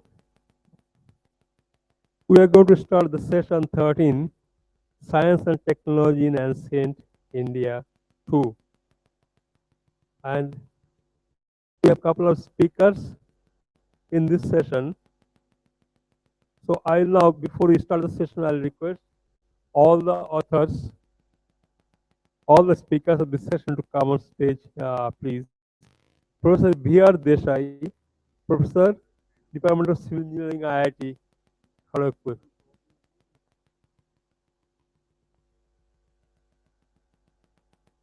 Professor Kamalesh Singh, National Institute of Found and Force Technology, Ranchi. Professor AISSQ Mahanta,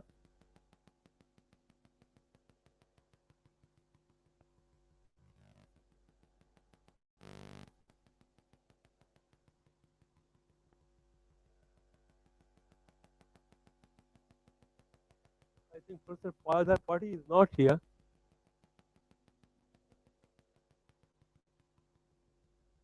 That paper will be presented by Mr.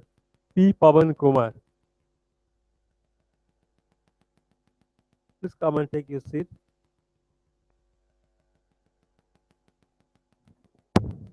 And Professor B.P. Harichandra, please come and take your seat.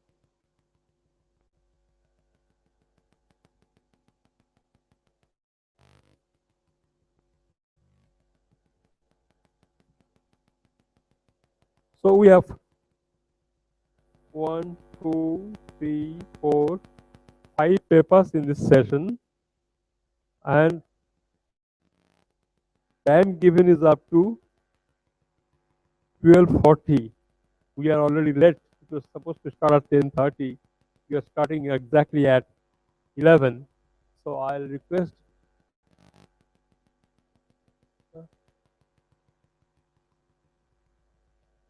before that we start the session. Sure, absolutely no problem. So I'll request Professor P.V. Sharma wants to make a Sharma, please.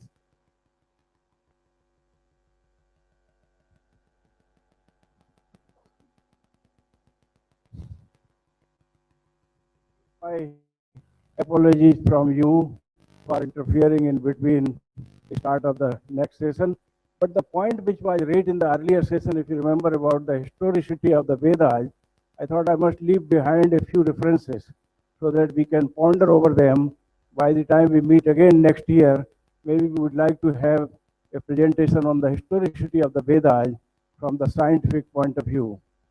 As far as I remember, in fact, when I was visiting Victoria Albert Museum, I saw the map of the world belonging to pre-glacier time, where there was no Himalayas on top of India, rather the sea was shown in place of it.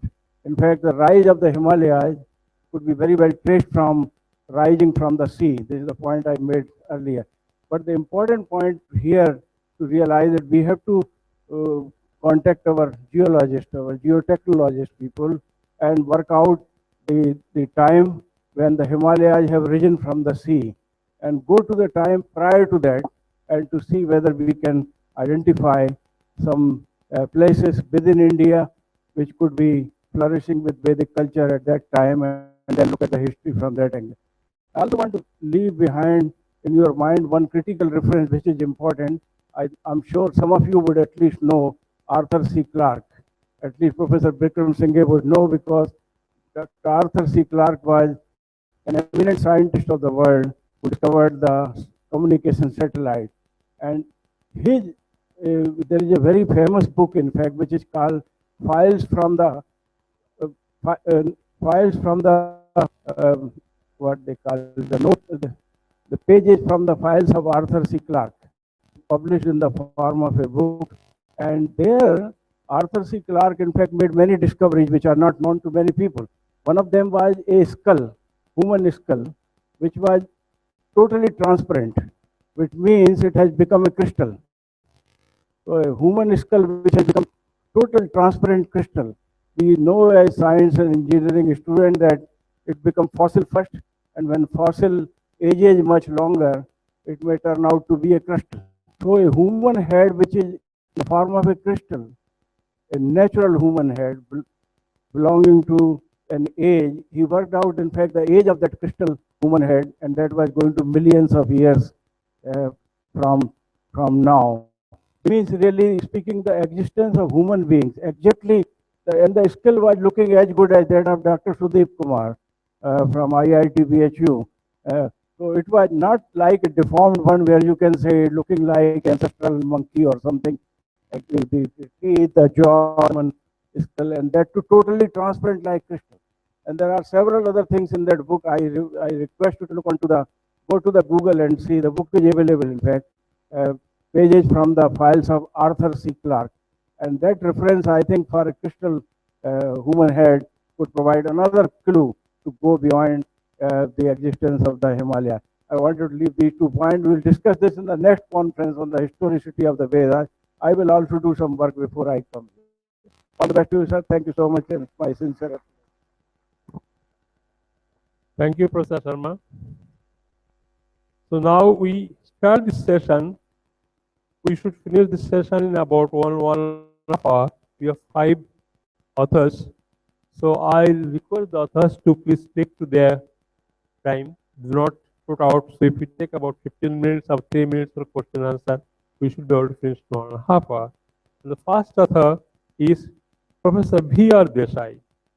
The author is currently a professor in the Department of Civil Engineering in Institute of Technology, Kharagpur, where he is serving since 1994. He obtained his PhD in Civil Engineering from Clemson University, Clemson, South Carolina, USA in 1993. He has taught in India, USA for more than 25 years at both undergraduate and graduate levels, and has 60 publications in international and national journals conferences. He has coordinated 2 short-term courses sponsored by All India Council of Technical Education, New Delhi, under the Quality Improvement Program, supervised 4 PhD theses, 22 master theses. He has evaluated and examined 17 PhD theses submitted by students in different IITs, National Institute of Technology, other universities in India, Australia. He has been the principal investigator and principal consultant for 8 sponsored research projects by various agencies. He has delivered many invited keynote lectures in various national and international conferences. I'll request Dr. Desai to make a presentation on his water and energy management in ancient India. Very interesting topic. Professor Desai, please.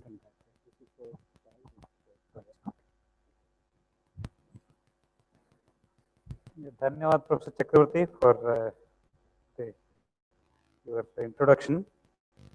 So, from all these many conceptual things, let us come to the physical things which were there. And as a few minutes back, Professor Sharma was telling, Himalayas were created because of the movement of this presently what is known as subcontinent, Indian subcontinent, which was this one, which was an island, and then so because of that, so Himalayas are the youngest and tallest mountains in the world, and Himalayas constitute the third biggest source of fresh water, other than the North Pole and South Pole. And that's why Himalayas are referred to as the third pole of this earth. Okay, and so and these so being the third largest source of fresh water. So in and around this Himalayas, that is, there is especially the Indian subcontinent, and maybe on the other side, that is the present Tibet and all. So many these traditions and practices of managing water. Okay, along with managing water, it is also managing other things. Like say, for example, I teach integrated watershed management to postgraduate students here, and in that we talk of that is soil conservation, water conservation, and vegetation conservation. And if we see if you go to the Yajurveda Shanti Mantra, so there are the word Shanti or peace, eternal peace. That means that's what Professor Goswami was telling. So that means when there is order, and then when there is total absence of chaos, so that results in peace. So here, this in this 14 Shanti Mantra, that Om, Dyo Shanti, Prathivi Shanti, Rapa Shanti, Oshadaya Shanti. I'm in the integrated watershed management. That is all the we talk of three things. That is the conservation of soil, conservation of water, and conservation of vegetation. Soil, water, vegetation. And in fact, in this Yajurveda Shanti Mantra also, they are in the same Prithvi Shanti, Apa Shanti, Oshadaya Shanti. The word Aushadha comes from Oshadha. Oshadha is vegetation.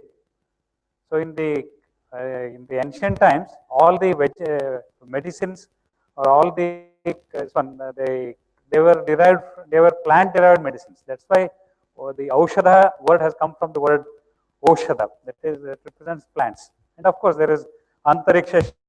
So we know that in President Reagan's time, there was what was called Star Wars. That means they wanted to create chaos not only on this ground, they were in the outer space also. Okay, so without much going into this one, so let us go to the water and energy management in ancient and medieval India. And here, so ours is the third existing and ancient human civilizations. The other two being the Chinese civilization and the Jewish civilization. And we have a large spatio-temporal variation in rainfall as well as temperature. We know that in the westernmost Tehsil or Taluka of Jaisalmer district, that is Ramgarh, the annual rainfall is as little as 150 millimeters, just 6 inches in the entire year. Whereas in Cherrapunji, we all know that it is more than 11 meters or 11,000 millimeters. And temporally also, we know the hottest summers. We know this one, that is the wettest monsoon. We all, I'm sure most of you remember the one-day rainfall which occurred in Mumbai at around that was 900 millimeters. And that is the temporal variation. And India has been divided into 35 hydrometeorological subdivisions. And in this, the average annual rainfall varies from 300 millimeters in western Rajasthan. Western Rajasthan consists of, that is what I mentioned of Ramgarh Tehsil. That is a small part in Jaisalmer, and that is Jaisalmer district, and then Jaisalmer and then other districts like Jodhpur, Bikaner, and all that. So that constitutes the western Rajasthan, where the average annual rainfall is just 300 millimeters.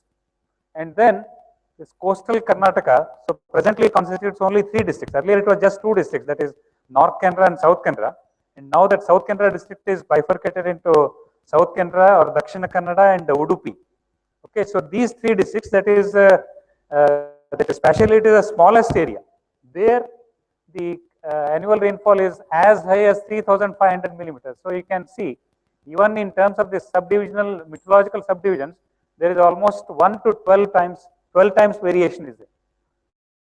And ecologically, India has been divided into 15 regions, And here let me show you these are the 15 regions, all the way from Himalayas here, and then this is the western Himalayas, and also here is Assam and Meghalaya.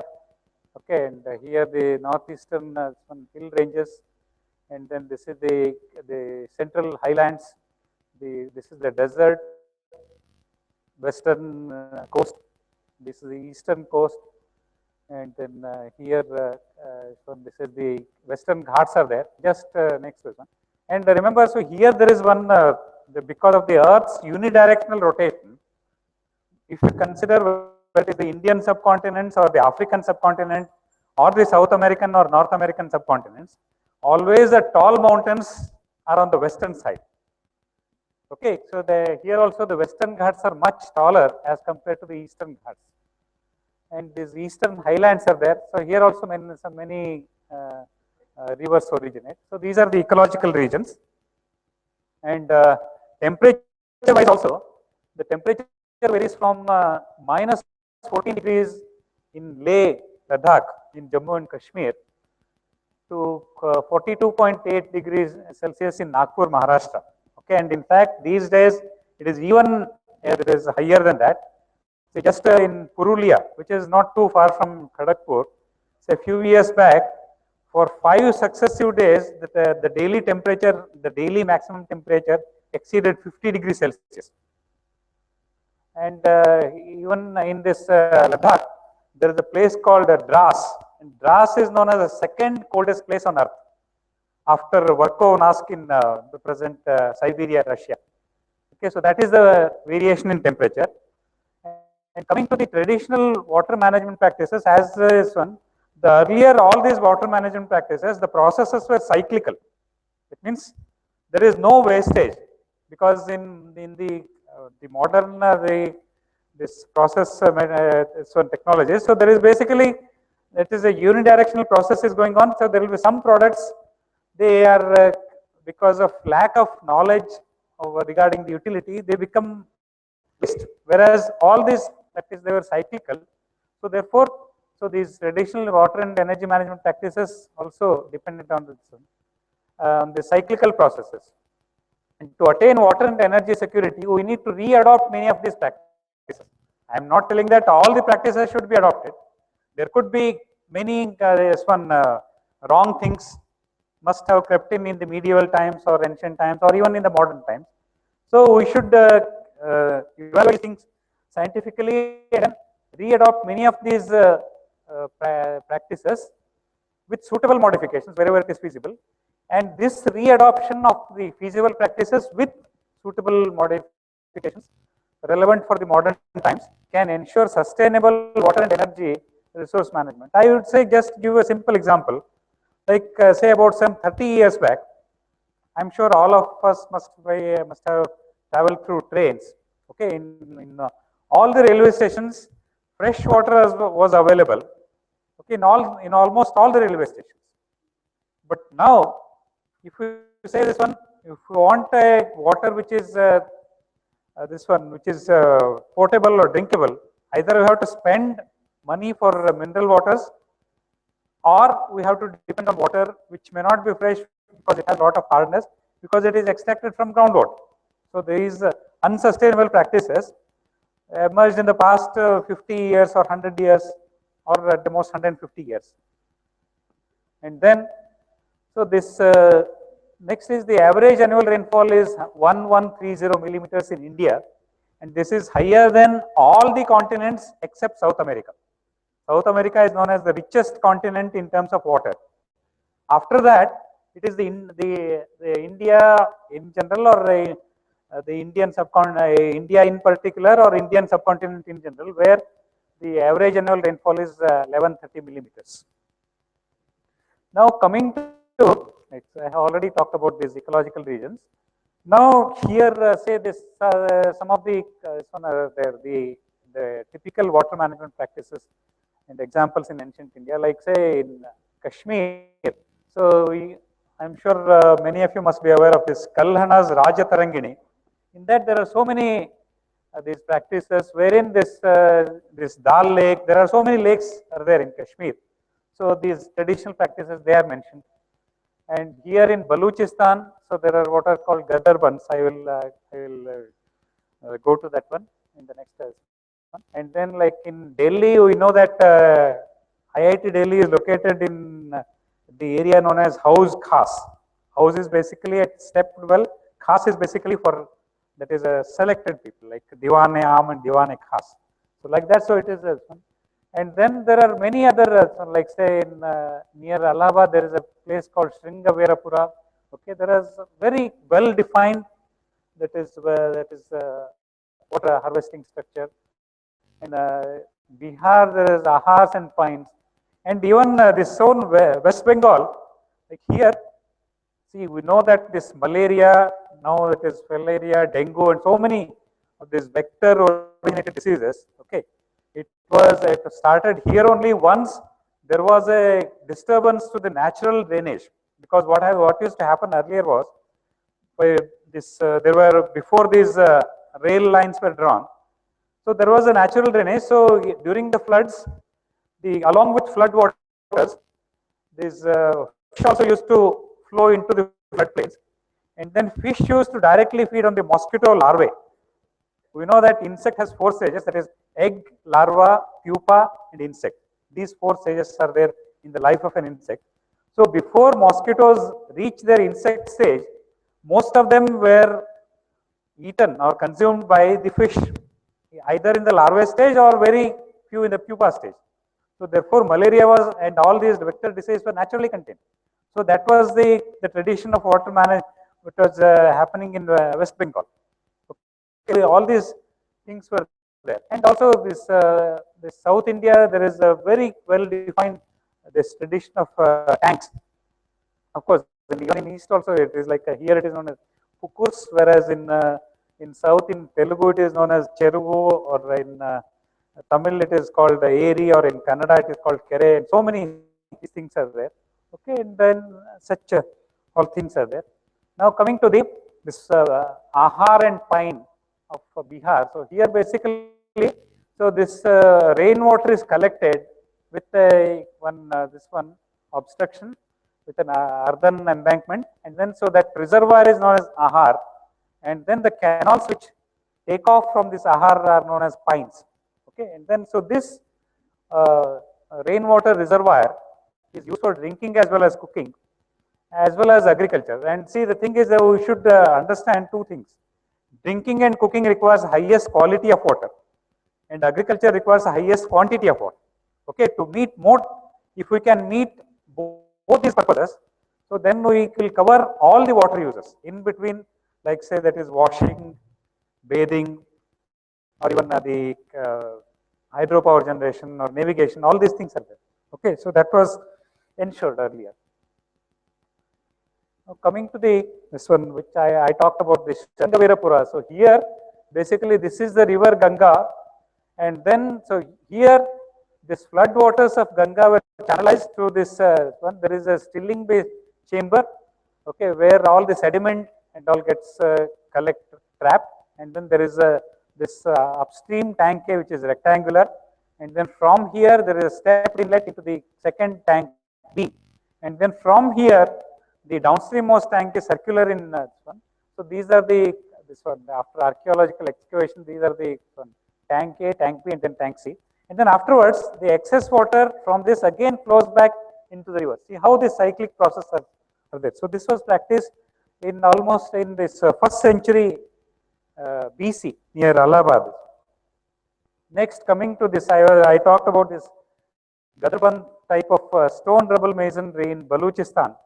Okay, in the westernmost, which is the largest and the westernmost province of Pakistan. So here these are say, as you can see, this is the stone rubble masonry, and here, so upstream of the stone rubble masonry, a reservoir is created, and then so this reservoir, so from this, so this water, so these arrows represent the flow of water, and then so that is and here, so therefore that is used for all these purposes, municipal drinking and cooking as well as agriculture, and including all other purposes. Next is, let us come to this one in Dholavira in Gujarat. Okay, so this large rainwater reservoirs, which this capable of this one, which got inflow from the storm drainage channels.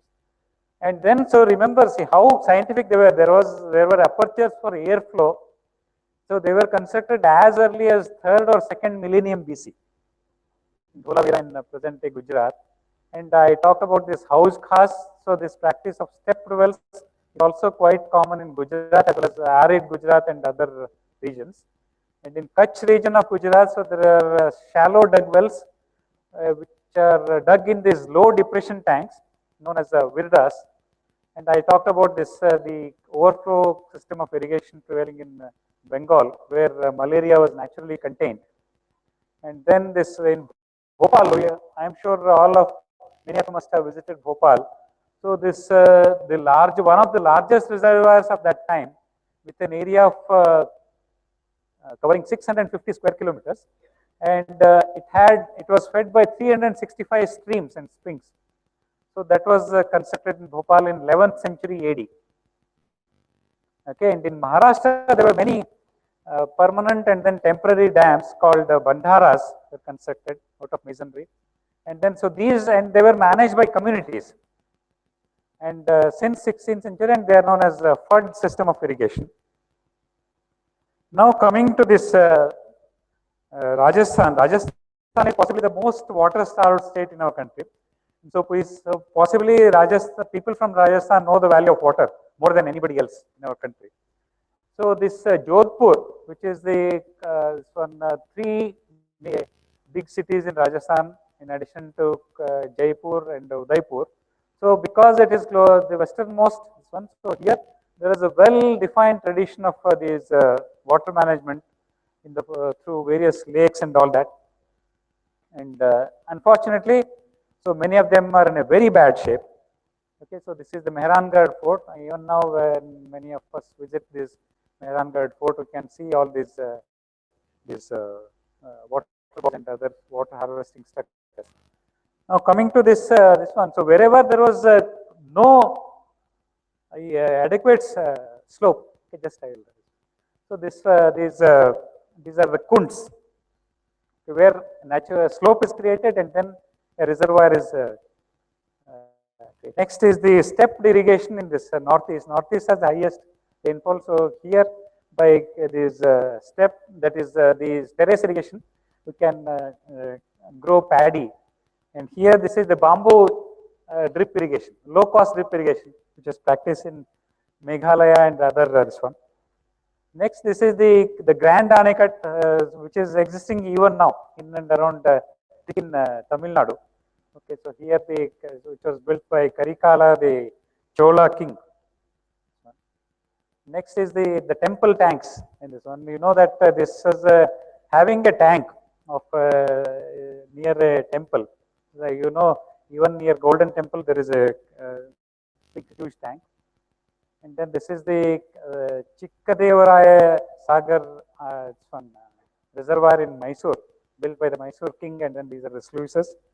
Next is coming to this one. So in Kasaragod district, there are what are called surangams, which represent kannats, which are very popular in Iran and other Middle Eastern region. And then this is in Goa, there are low-lying khajana lands are used for paddy cultivation. And then coastal Maharashtra, there are many artificial ponds and reservoirs. In Kathiawar Peninsula, there are where there is this one, the saline groundwater is so to provide fresh water during monsoon, taking care of managing salinity. And then in summer, it depends on the ponds. And then these so these are some of the water management practices. Now coming to the energy management practices, here I would like to just give one example, like Hawa Mahal in Jaipur. Okay, so that is the best example of this passive air conditioning. See how if we are not able to manage this one, see we think of installing n number of air conditioners, which creates all kinds of problems. Rather than that, in India there was this promoting this vegetation.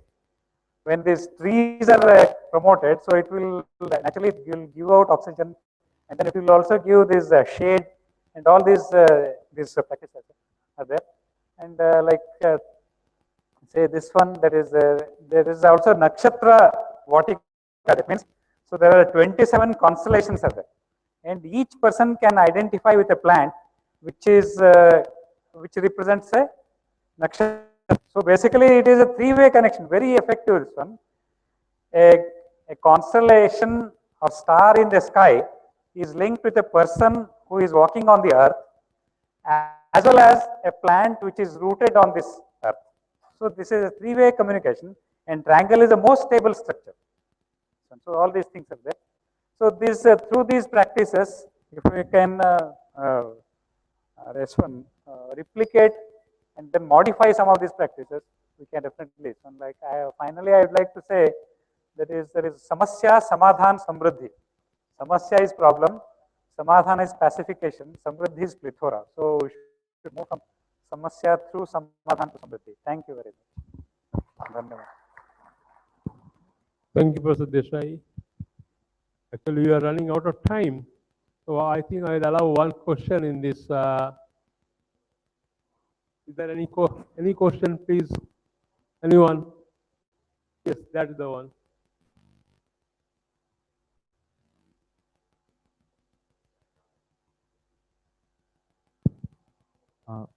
Good morning, sir.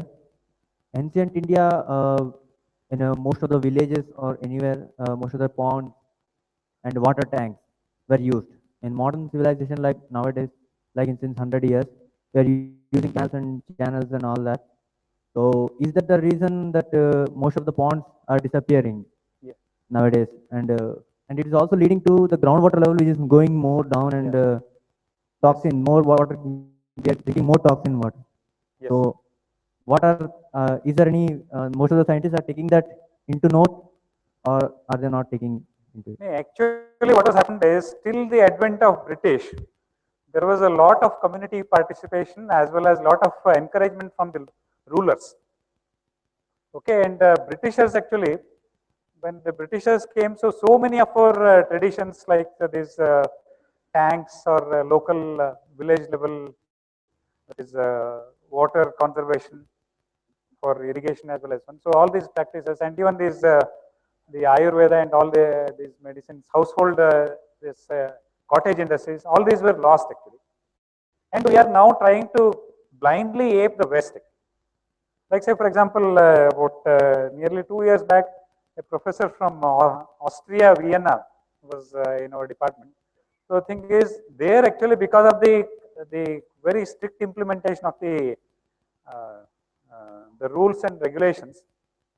Okay, now I asked that professor a question because I had read somewhere that Vienna, Austria's capital Vienna, is the most livable city in the world presently. So and the river Danube flows through Vienna as well as many more capitals in Africa. I asked this professor a question: is the water in river Danube in Vienna, is it potable now? He said, no, it is not potable, but definitely one can use it for bathing. Okay, so therefore there is because of the strict implementation of the rules from this one, and also that is the involvement of the public. If somebody is violating this one, that is somebody is discharging this wastewater and all that, so then the public there, they bring it to the notice of the law enforcement agencies, and then that person is that is very soon, in a very short time, maybe matter of weeks or at most 1 or 2 months. So that person is either heavily penalized, that person is, or that firm is this one highly, all these things are happening. So that is very much required, which unfortunately is not happening in our country, and so therefore we have lost these traditions, and there is a need for that. If we do not do that, then we will simply perish. There is no other. Thank you. Thank you, Dr. Desai. Thank you very much. Can you come and take your seat? We'll go over to the next paper by Professor Kamalesh Kumar Singh, Casting in Vedic India. Kindly keep to time. Have consideration for your next author.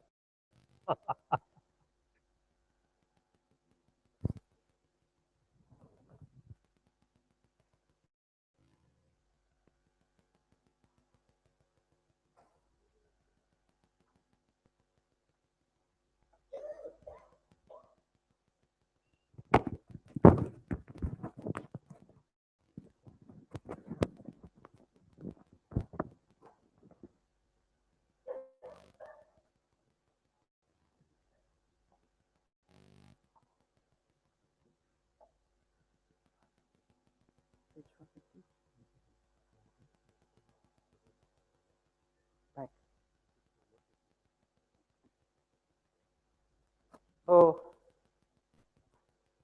thank you, Professor Madhusudan Chakravarti, who is the chairman of this session. And particularly, he belongs to the casting area, which I am going to discuss. So, and one of my guide, I love him very much. Professor Ainder Ghosh is here, who has guided me in MTech. And I'm very thankful to him also. He is present here. And to all the different learned people here, students. So we have come here last 2 days we are hearing what is physics, chemistry, biology, the relation to the God. Now coming to the something which is see in the altar, Vigrah, that is the deity we are saying that is made by casting group. So that attracts me. Maybe Professor Chakravarti may be knowing, we have in the Ranchi at the place Hindu area. That is the temple is that Hanuman temple. But besides that, one a small temple is there, Radha Krishna temple. And the deity Radha Krishna deity is so beautiful that whenever I go to that, I automatically attracted towards that.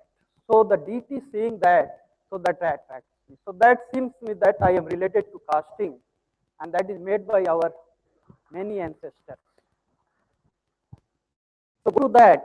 So how to relate this casting and a spirituality that minds goes, because this God has made us, and we are making God as a material form. So this is correlated. God made us and we are making the God to see materially, because you cannot see us spiritually because you have the material eyes. So going through that, so casting, many people are maybe what is looking like casting. So casting is a very simple thought, and that is working in our day-to-day life also, either from the vehicle to the aeroplane, to the household application, to the railways, everywhere you can find casting. So it is day-to-day activity, and we are associated with that. So casting is known as the key manufacturing process. So it's a basic manufacturing process. All other process may be derived from that, or you are saying the secondary process. So, so you can find rough, sensitive, very fine castings you are making, and every field you are work. And this is India, you find this is a spirituality has given a big role, because we have started in the ancient time from our belief, different have the different belief of God, and accordingly they have created different type of idols, statues, altars for that. So that has created for different development of casting areas in that. So simple way if you can describe casting, it look what you are making shape component. So that is from unshaped, some broken pieces, maybe that is lying, and you want to make as a required shape, whatever our mind says, what shape you want to use it, so that we convert it. So this is solid, that is unshaped part. We heat it, give the energy. So here also involve all the sciences, thermodynamics involvement. What is latent heat required, heat capacity required. So then you supply the heat, and this solid you can heat it in a required furnace, you melt it, and then you pour it, and then again take out the heat and make the desired shape of pieces. So whether it is your daily work or you have the idols also. So this makes as your casting process as simple. So see, this is Radha Krishna made of Ashtadhatu or maybe 5 dhatu also, and that is the beginning is finding that the casting process in that. So what is the civilization of casting, where it has started? So whatever the history says, we have the first, it is the Mesopotamia civilization, where we find casting, that is oldest casting that is available, that gives from the Mesopotamia. So that is known as the birth of the casting, that. And where it is originated, particularly now you calling as a the area which is Iraq, Gulf, so that Tigris, so that area, the first development of this casting, and they particularly have a copper casting. Then it has gone to the bronze casting, and then comes to the brass, and then the iron, and then coming a steel. So they are using for different purposes, because daily life, from agricultural point of view, from defense point of view, for safety. So making the different shape of components by this. And you see the first casting that is available. So this is on the frog. Above you have this. So this was made by the casting, and that belongs to around 3200 BC. So that is the oldest casting that we finding.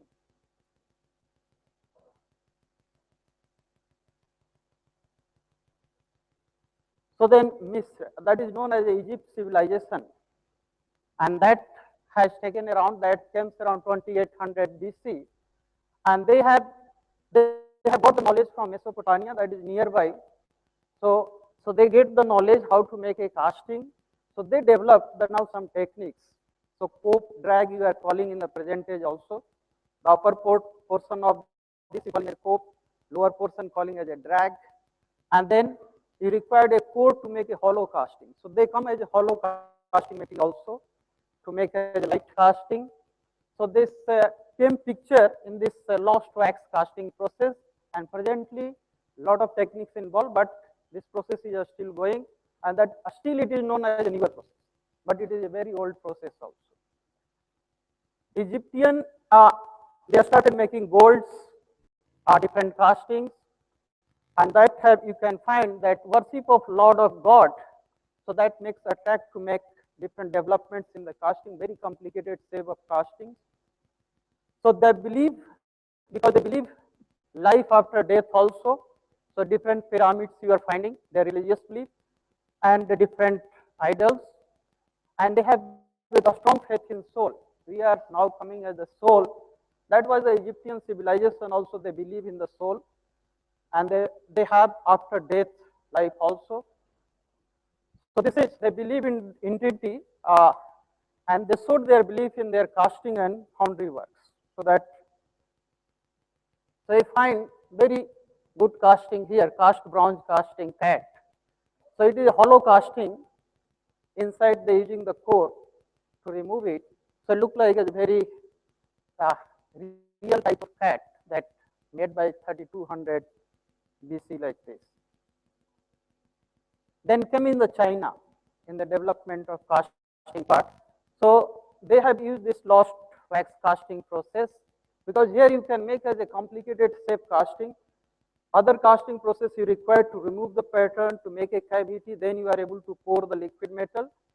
Here, whatever the pattern you are making, you can melt the pattern, you can create the cavity, and there you can pour the liquid metal. So this makes as a very complicated shape.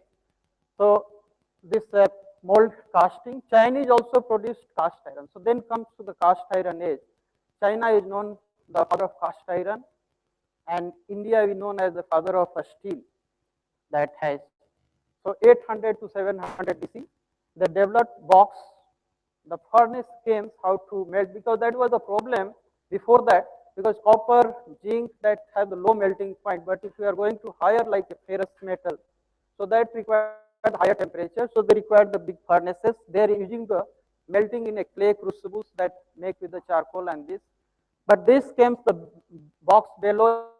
Even you can go to the village side, still they are using the skin of this different animals' skin as making the bellows for putting the air inside this. So that developments came. India, you can find, we have a saying, science and spirituality, it is not presently, it is coexisted. And both is going simultaneously. So you have the lost wax casting, and we have got in the this Mehergarh and Shahi Toop in Pakistan, that is now presently, but previously it was the part of India. So this you can find in the Harappa civilization, different for melting kilns, casting tools they have found.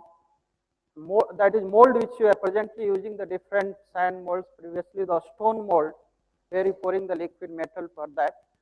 So this cast ornaments, different other items you can find. And we have the various idols, sculptures made in different ages have led to the development of different metal casting techniques. So these are the giving the inner strength for different developments. So why not you can make as a very complicated safe casting. And our presently also aim is to reduce the weight to save the energy that area required to working. So a lot of work is going on. And whatever you can find, you go the National Museum of Delhi. So this is the this casting, oldest casting here available in India, 3000 BC, dancing girl. So that this oldest casting available in India you have. So this lost casting, wax casting attract more for that to making a very complicated shape. And very you can find the other shaping presses, maybe the lot of cost involved. Here I can make with the liquid metal has ability which can move in the farthest corner, and whatever the thing your mind shows, you can design it for the liquid metal and you can get it. So this lost wax casting has a lot of attraction from long back. Still it is going, and to making a solid hollow casting. This metal caster, at that time, this you can find in the scriptures also. They calling as a silp sastraj and agmaj, the word they are using. So silp sastraj, presently also you have calling previously the silpis who are making art, different type of shape. So now has technology has taken a role in that also. So you can find in the this place in the West Bengal also that dhokra casting. Dhokra casting is very famous still, and they show our inner, that is our previous history, how we are making the casting, very complicated shape of casting by this dhokra. Or in the Ranchi side, we have also moved to the Khuti region, that the ancestral type from the fathers, grandfathers, and that they used to make the different casting, very complicated shape casting for their worship purpose, for their daily use purposes. So you can find this how complicated this Nataraj form of that, and that around 9th century in the Chola dynasty that you have this available casting. So this how you are making the lost previously the old time the casting now made.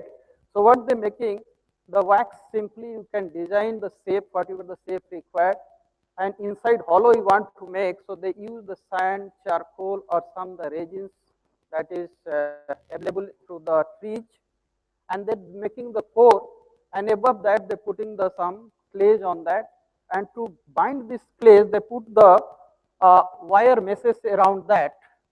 When you are going to heat it to remove the wax, to remain the cavity, and then pour the liquid metal. So you have a different Ganesha idols, Lord Vishnu idols that made by this lost wax casting process. India is also known as a Puja steel, and in the Vedas also you can finding that iron it is known as ayas, and this were found in India around 2000 BC, and this steel it is wondering for this iron pillar in Delhi. Many work we have in the IIT Kanpur. The this corrosion part, Dr. Bala Subhakar is working a lot of this on that, but still it is, we are not able to make a casting which has the date back, remaining in the open atmosphere without corrosion. This iron pillar is still the our casting strength going in the past region. So this is also known as a rustless onder.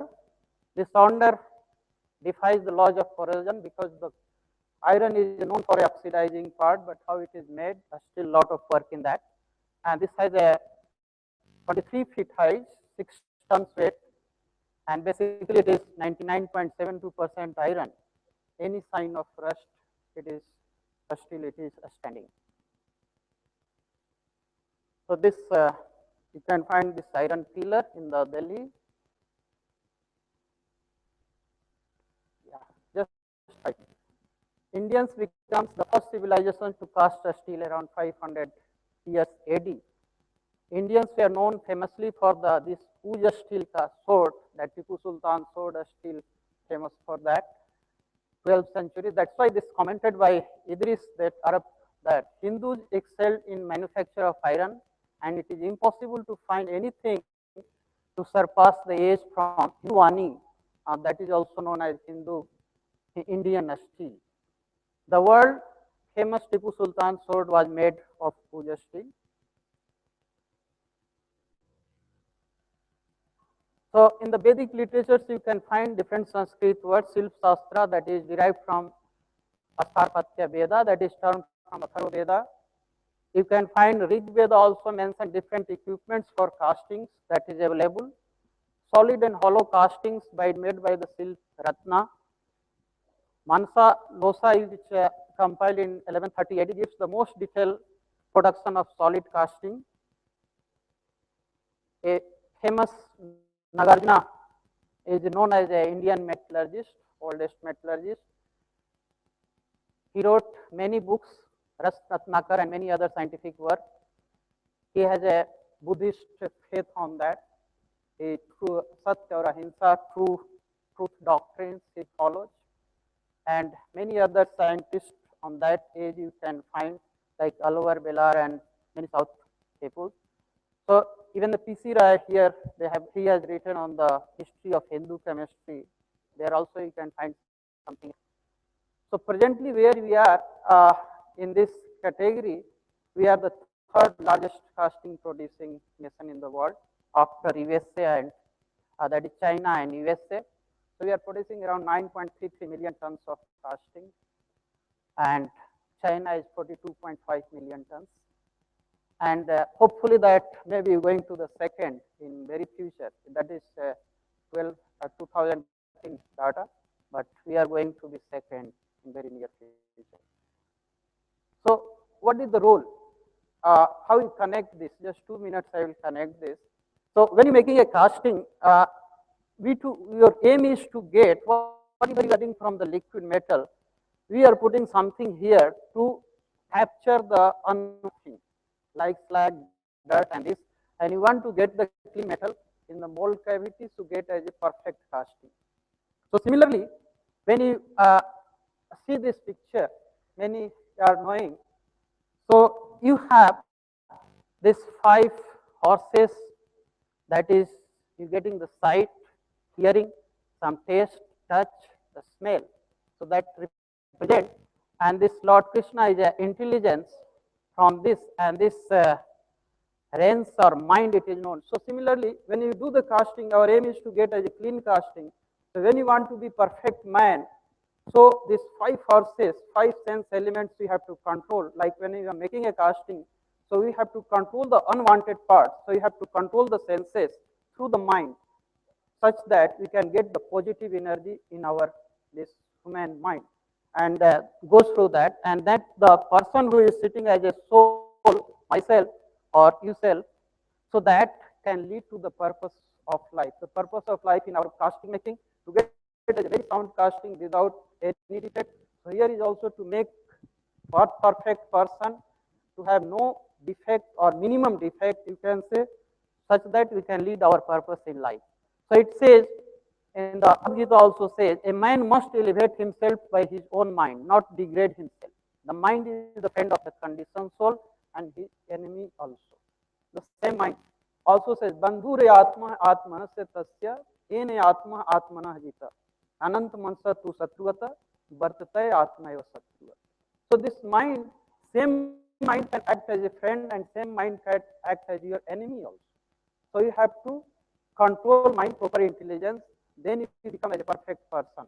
Similar like to getting as a perfect casting, so you have to make as a perfect person also. So basic casting is the basic shaping process. All the fields of science involved in producing casting. God created us, but we make the bigger of God, Lord by casting. Defect in casting can be minimized by properly controlling the various parameters. Similarly, we can minimize our defect by controlling the senses. A spiritually has driving force in development in casting techniques and vice versa, I can say also. Thank you very much. Thank you. Questions, please.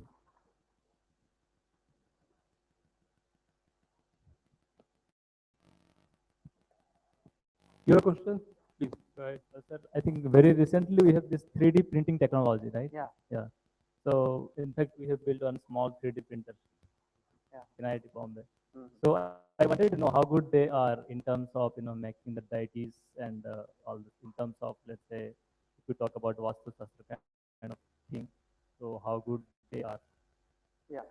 So 3D printer basically we have started to make a pattern of different polymer pattern, because in the whatever using the computer for a more sophisticated way to make all the part details. Whatever the man is doing, man to man errors makes the traditional system. Maybe I am making the same thing, some have a problem also. My other is making same. But you have to make as a design, make as a CAD model, and then you are putting in this, and then with the printer, same thing you are making or a shape on that. But if this shape you are not going to use, because this has not a such property, you cannot metal, you can print on that. So what you are printing on the polystyrene and something part. This can be used to make as a cavity to create where I can pour the liquid metal. So I can able to get the exact shape, exact contour, exact finish of that. So that is helping nowadays, lot of work in that area. Okay, thank you. Thank you for suggesting. And we can have more discussion during lunch. You first go to ask a question. What's the course? Oh, So, Commerce, it was a nice lecture. I have 2 points. First is a comment. The Chinese were the first to do customer casting. And it seems, as I have read, that they used high phosphorus ore. And iron carbon binary has a sort of eutectic 1100 or something like that. But iron carbon phosphorus has this eutectic is lowered to something like 850 degrees centigrade. And that's the reason why they were able to do customer casting so early. The second one is a question.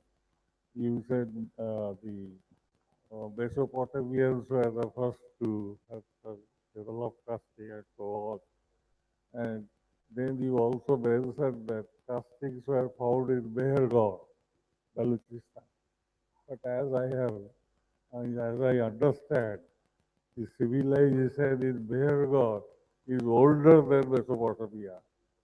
The people claim it is 9,000 BC. So if that is so, Mehergarh perhaps was the first place where casting was done. This I am not very sure. I am not a historian or archaeologist. But this is what if you know more about it. Yeah, sir, that whatever the available historical history part, so that is so like this. But when I am going through the, some few days back, I was going through the Bhagavatam, that is fourth canto, fourth chapter. So when I was going through that, so when Lord Shiva has gone to the Daksha in that Yajna ceremony, and he was insulted by Daksha, he came back, and he again started Yajna. He invited all others, but he neglected Lord Shiva. And that time Sati was saying, see all the different demigods is going with their wife, having the good ornaments, gold ornaments and others. So how it is coming? Ornaments that made by the investment casting route presently. And that day, this you find in this scripture, Bhagavatam, that describing So all the different bangles, necklace, they are wearing with that. So that shows it is not whatever the history we have, that is available history. But what our Puranas and others say, we have far, far away from that. We are able to make the very precise casting by different ornaments and others. And they also say they are going through the spacecraft. And we are presently discussing what are the development in aerospace. But they are going, all the demigods are going through the spacecraft to the Daksha ceremony. So that is there. So India has a vast history. Okay, thank you. Thank you. Thank you. Yeah. The Viman Shastra. Okay. From the modern aerodynamic point of view. Okay, thank you. Thank you, Professor Singh. Come take a seat, please. We have the next paper, Science and Technology of Yagna. That is by AISSQ, Dr. Harikrishna Mahanta. Dr. Mahanta, please. Thank you.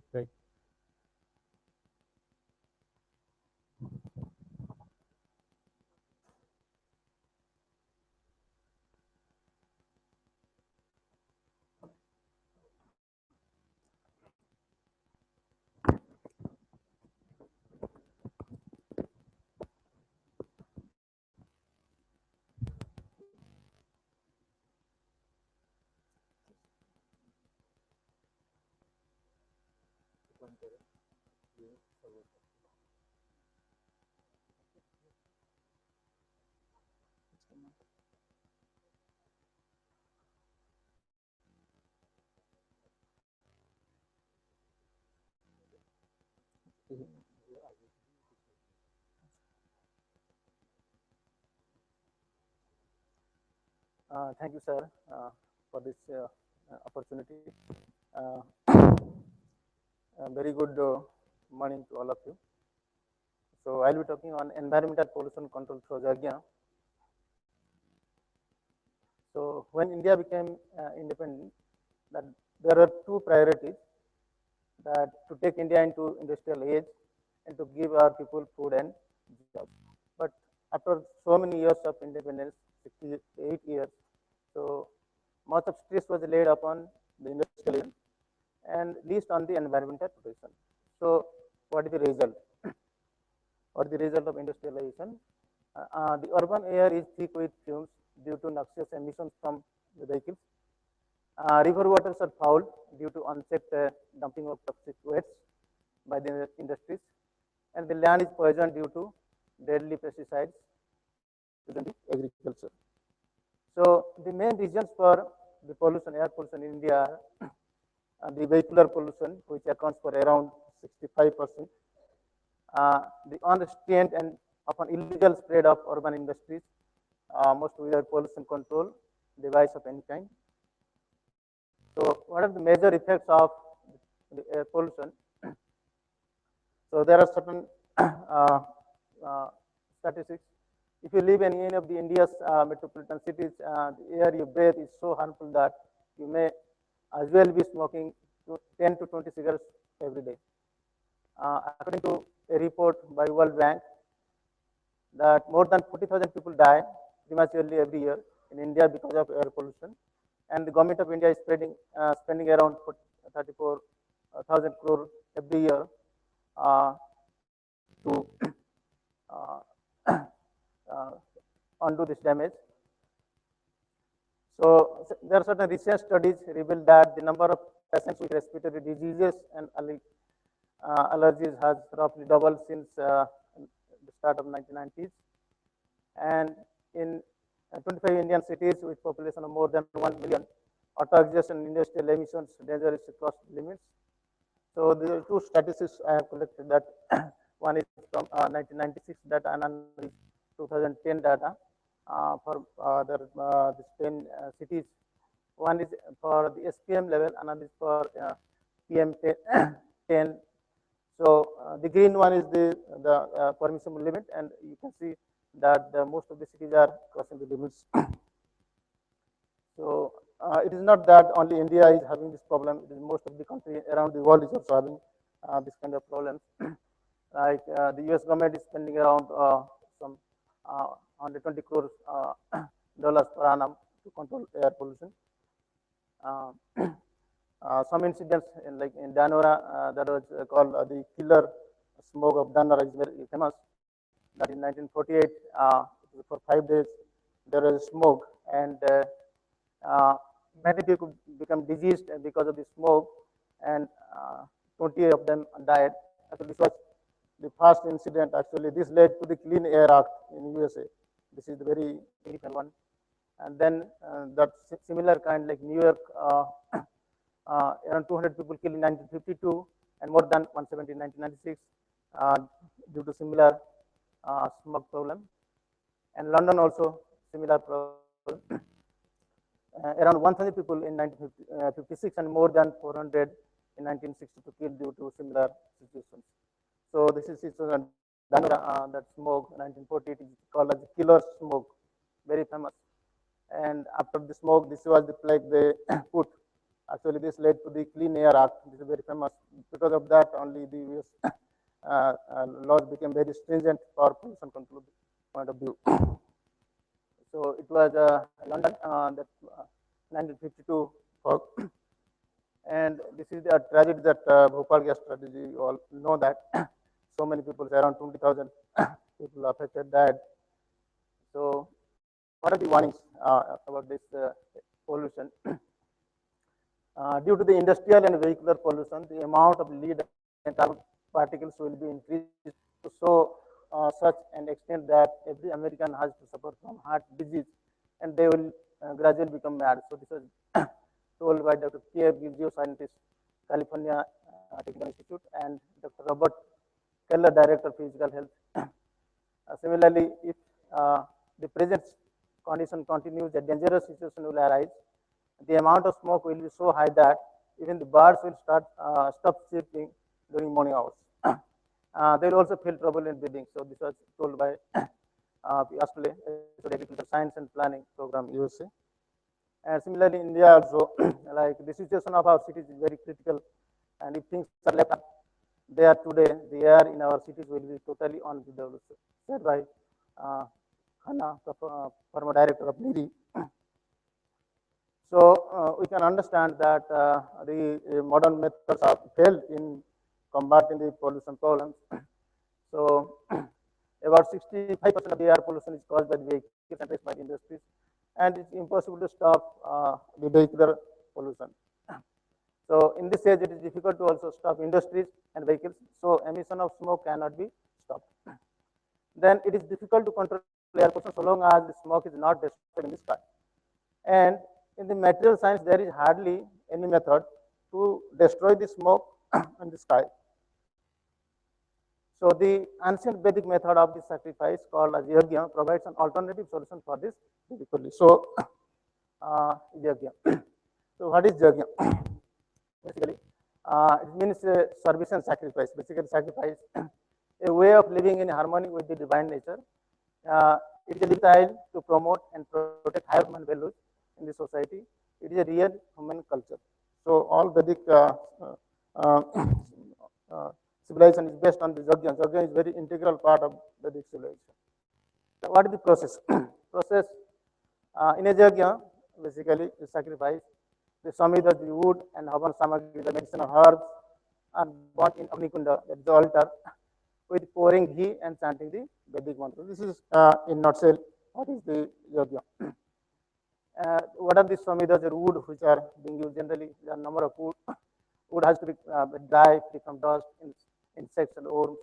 And it's into pieces. What are samhitas? According to the Yajna Kunda. Then what are the samagris used?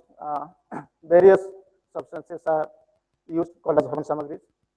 So these are the principal woods are being used: sandal, agar, all these things, mango. And these are types of havan samagris which are being used. Substances with fine odor, that odor various substances. Substances with healthy constituents, and sweet substances, medicinal herbs.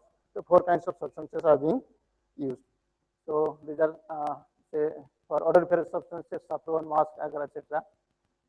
And for healthy constituents like ghee, ghee is very important. So ghee is very integral part of this sacrifice. Sweet substances like sugar, dried grapes, honey, sugar, etc. And medicinal herbs, various types are there, Giloy, Brahmi, etc. So not only the substances, this mantra, Vedic, plays very important role in this cycle. So there are basic energy, two basic energy, heat and sound.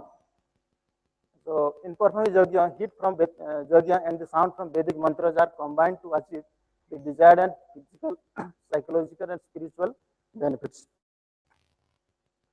Major chemical processes occurred in the Yajna are slow combustion, distillation of wood, steam volatilization of other substances, combustion of fatty substances, and photochemical reaction. And what are the products from the Yajna? Nature of substances used and their proportions, temperature attained, limitations of supply of air, interaction amongst the various products formed. So, what are the effects of the Yajna on the environment? That is the main thing we have to discuss. The performance of Yajna leads to purification of air.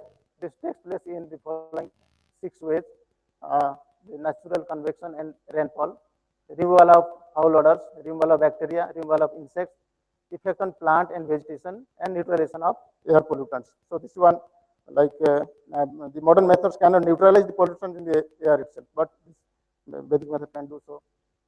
What are the several experiments are carried out in Yajna? There is a group in Haridwar called Brahmavarchas Research Center. So they have conducted several experiments to see the effect. So it is actually working in controlling pollution or not. So they conducted many experiments. Then I am just citing 2, 3. Some food material were taken and divided into 2 parts. One part was kept in the open air and in the garden, and another in the Yagyasara. So a solution of bacteria was injected to the healthy. Okay. So it was found that food material which was kept outside they was spoiled, but the food material which was kept in the Yagyasara, that was not spoiled. After a certain period of time, it was being checked. So another is the solution of bacteria was injected to the healthy animals, the rabbits, mice, etc. Then the Havan gas was treated with the bacteria solution and injected to the another set of healthy animals. So the solution which was not treated, untreated, that gave the symptoms of disease, whereas the solutions which are treated with the Havan gas, that did not produce any symptom of disease. So there was another experiment carried out. There is Osomedri Yajna was carried out in Kharagpur. That period is given in 95. That pollutant levels before the Yajna, during the Yajna, and after the Yajna were carried out. So suspended particulate matter in microgram per meter cube, that was 1186 before Yajna. And during the Yajna, because so many smokes and particles are coming out, so during Yajna it was actually increased 2840 to 2840, and then after the Yajna it was reduced down to 840. So it's kind of so during Yajna we are also producing some smoke that's going and fighting, you can say. So that's how the number is increased, and then killing that and becoming decreased. So SO similarly 3.36 before, then 2.82, like this it has reduced, and NO2 also it has been reduced. And another test was done, that bacteria count in 100 ml of water, that was also tested. Like before Yajna it was 4,500, and during Yajna it was reduced, and again further it has been reduced. So there are other researchers also, they have conducted several experiments on this. There is Dr. Ulrich Berg, he is the president of German Association of Homotherapy. There is a total therapy, that homotherapy is available, that is actually accepted method now. Many people are adopting that. So his co also, they also carried out several experiments. This is done in Australia. Some borewell was there, and that water was highly saline, and it was having high alkaline or high pH was there. But what they did was this ash produced from the Yajna, that's called the Agnihotra was continuously poured in the bore well, and after 6 months it has been tested by the state water resource department, and they found that they had come to the normal level. So this was very uh, significant thing. Similarly, there was another Dr. John Matlander added 2 teaspoons of Agnihotra to infected water containing fungi uh, in a 200 ml gas, mixed it well and left it for 3 days. The final checkup with the microscope revealed that the water had become completely pure, free from any fungi. So these are already been recorded. And there are certain scientists, they are giving some statements, very encouraging statement. You can see that this is Professor Hopkins, who is the inventor of smallpox vaccine from France. What he says, mixing ghee and sugar and burning them creates smoke, which kills the germ of certain diseases, and secretion takes place from some glands related to the windpipe, which fills out heart and mind with. So this is definitely related to the yajna, what he is saying. Then Professor Tilward is also a French scientist. He says that burning sugar and smoke have great power to purify the atmosphere. It kills the germs of TB, measles, smallpox, and cowpox. Similarly, there is a Russian scientist. He actually gave very stunning statement. You can see, after successful experiments, we have collected the following data about the cow and yajna, which the people of India even do not know. What it says, cow's milk contains the greatest power of protection from atmospheric radiation, atomic radiation. Houses covering cow dung and covered floors and a complete protection from atomic radiation. And if cow's ghee is put into fire, its smoke will lessen the effect of atomic radiation to a great extent. This process is known as yajna in Indian language. He said directly this. Okay, this is excerpt from the Hindu. That is April 7, 1985, 1984 was the incident. Bhopal gas strategy incident was there, and this is a Hindu paper. So what happened on the night of December 2nd and 3rd, 1984, that the family, Kusawa family, actually they are sleeping, and they just came to know that this is happening, and they are also starting to go away from the house. But suddenly his wife suggested, because these people were conducting jogging every day, so his wife suggested that why don't you conduct that yajna, start Agnihotra in the night itself, that time, and they did that, and they also survived. Actually, this is a recorded thing that were 20,000 people affected, and many actually died. That did not happen to them. So a lot of incidents are there. So there are glorification about yajna in the scriptures. Direct glorification is there, like Vedas, Bhagavatam, Brahmanas, Bhagavad Gita. So yajna by Vishnu. So it is yajna is Vishnu actually. Vishnu is yajna Purusha. Actually yajna and the Vishnu Sananda name is yajna. So it is regarded as good as God, or equivalent to God, or God himself. So, 8th chapter of Bhagavad Gita, verse 10 to 15, the direct Lord Krishna says about this. Glorifies the yajna to be the solution of all material and spiritual problems. So, this is the first 10 verse, what says, in the beginning of the creation, the Lord of all creatures sent forth generations of men and demigods, along with sacrifice for Vishnu, and blessed them by saying, what he said, be thou happy by this yajna. By performing this sacrifice, you become happy, because its performance will bestow upon you everything desirable for living happily and achieve liberation. Then at the end, Lord Krishna says that regulated activities are prescribed in the Vedas, and the Vedas are directly manifested from the Supreme Personality of Godhead. Consequently, the all-pervading transcendence is eternally situated in the act of sacrifice. So the importance is given in the scripture directly. Okay, so this is the conclusion I want to draw. Besides providing a lot of spiritual benefits, the yajna purifies the air, water, and land, and thus controls the environmental pollution. And a lot of such work is needed to find out the optimum way of yajna to control the pollution. So this is what Professor Desai initially chanted. So I should This is the Santi mantra. Actually, what this is the interpretation I can give. That Om Do Santi. That let there be no disturbance in the outer space. So, what is outer space actually? Outer space basically, I think it is referring to the ozone layer. So we are disturbing the ozone layer. So now Vedic mantra actually they are integral. Whatever we do, it is affecting the whole universe. So after every activity, they chant this Santi mantra so that there should not be any disturbance in the environment. So Om Do Santi. Let there be no disturbance in the outer space, that is the ozone layer. Antariksha Santi. Let there be no pollution in the sky. Prithvi Santi. Let there be no disturbance in the earth. Apo Santi. Let there be no pollution in water. What is the meaning of Apo Santi? So we are polluting water. So that means basically it is there should not be any pollution to water. Osadha Santi. Let there be no imbalance in the herbs, fruits and grains. Vanaspataya Santi. Let there be no imbalance in the trees and creepers.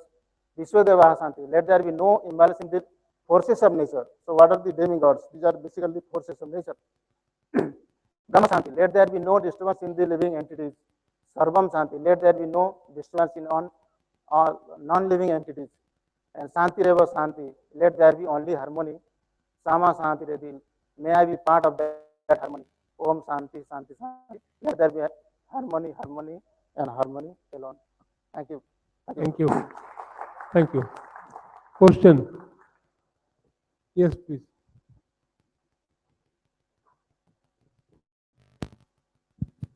Thank you for the wonderful seminar. It's a very nice topic. And I attended a meeting with some of the TTD people some time back, maybe 1.5 years, 2 years back.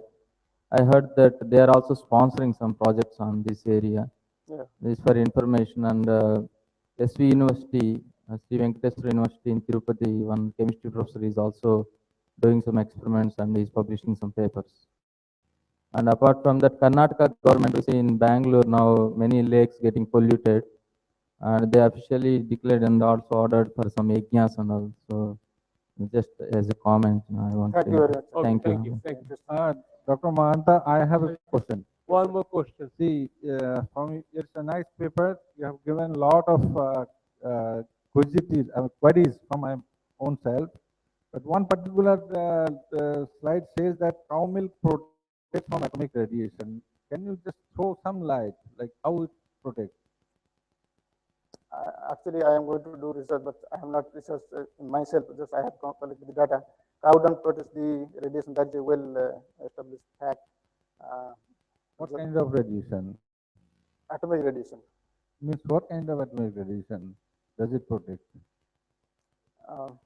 Atomic radiation, uranium, thorium, or I think any radiation.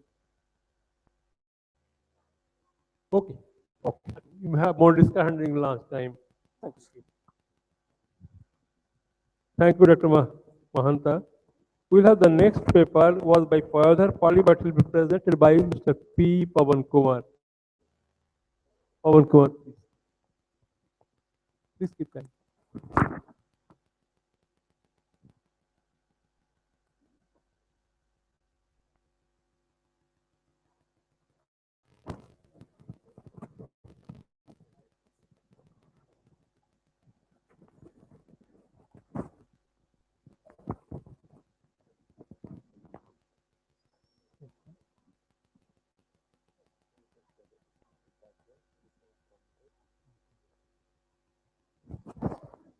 Good morning, all. Today I am going to present talk on synthesis of black and red mercury sulfide nanopowder by traditional Indian method for biomedical applications. Actually, this is a work done by in collaboration with different. Am I audible?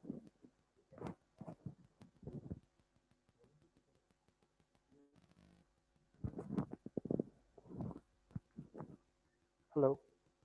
Okay. So this is a work done by in collaboration with the different institutes like Kharagpur and Ayurved College in Pune, as well as some work done by in Delhi also. So basically, the nano materials, materials which have very small dimension, roughly we can say like it's a size lesser than that 50,000 lesser than the tip of the hair actually. But in a scientific way, we say if the dimensions like 3 dimensions are in below the 100 nanometers, we say that is a nanoparticle. There will be different dimensions of nanoparticles, uh, nanomaterials. Actually, the 0-dimensional nanomaterials called as nanoparticles. Others will be they're like 1 dimension, 2 dimension, others. And there is a great use of the mercury in pharmaceutical sector. Like there are some history, like East India use this for some sexual vitality applications, and Greek also use this for like poisonous purpose, like to kill or something. And Aristotle, they use the mercury by diluting for skin applications, and Arabians and different uh, places use in mercury. So usually the metals are not directly consumables for health applications. We have to do some modification for that. Generally, they can be useful for our health purpose without side effects. So the use of metals and minerals in the traditional Indian system of medicine is practiced since 7th century BC. So it was a long back these metals were tried to use for the medicinal purposes. And this metal was reduced to calcine powder for medicinal purposes. And for detoxification, the further step of purification of the materials, the metals and minerals with different vegetable extracts was practiced. In ancient times, they use these vegetable extracts for purifying these metals from these ores. So I will explain the process in next slides. And there are different steps. Like first of all, you have to extract the material from the ore, the metal from the ore, and then you have to purify using this plant extracts or animal extracts. And then the preparation of the black and red mercury sulfide into nanopowder form. One of the beauty of nanopowder is that when you change the size of the particles, the optical properties changes below certain size levels. Actually, they will show different colors at different sizes. So that is one of the indication that okay of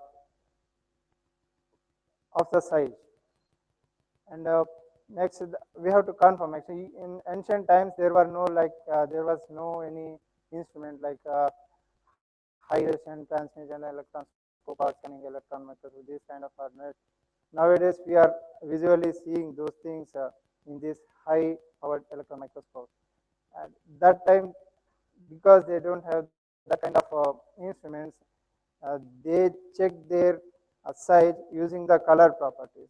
So the different size gives the different colors. This is one of the indication for them.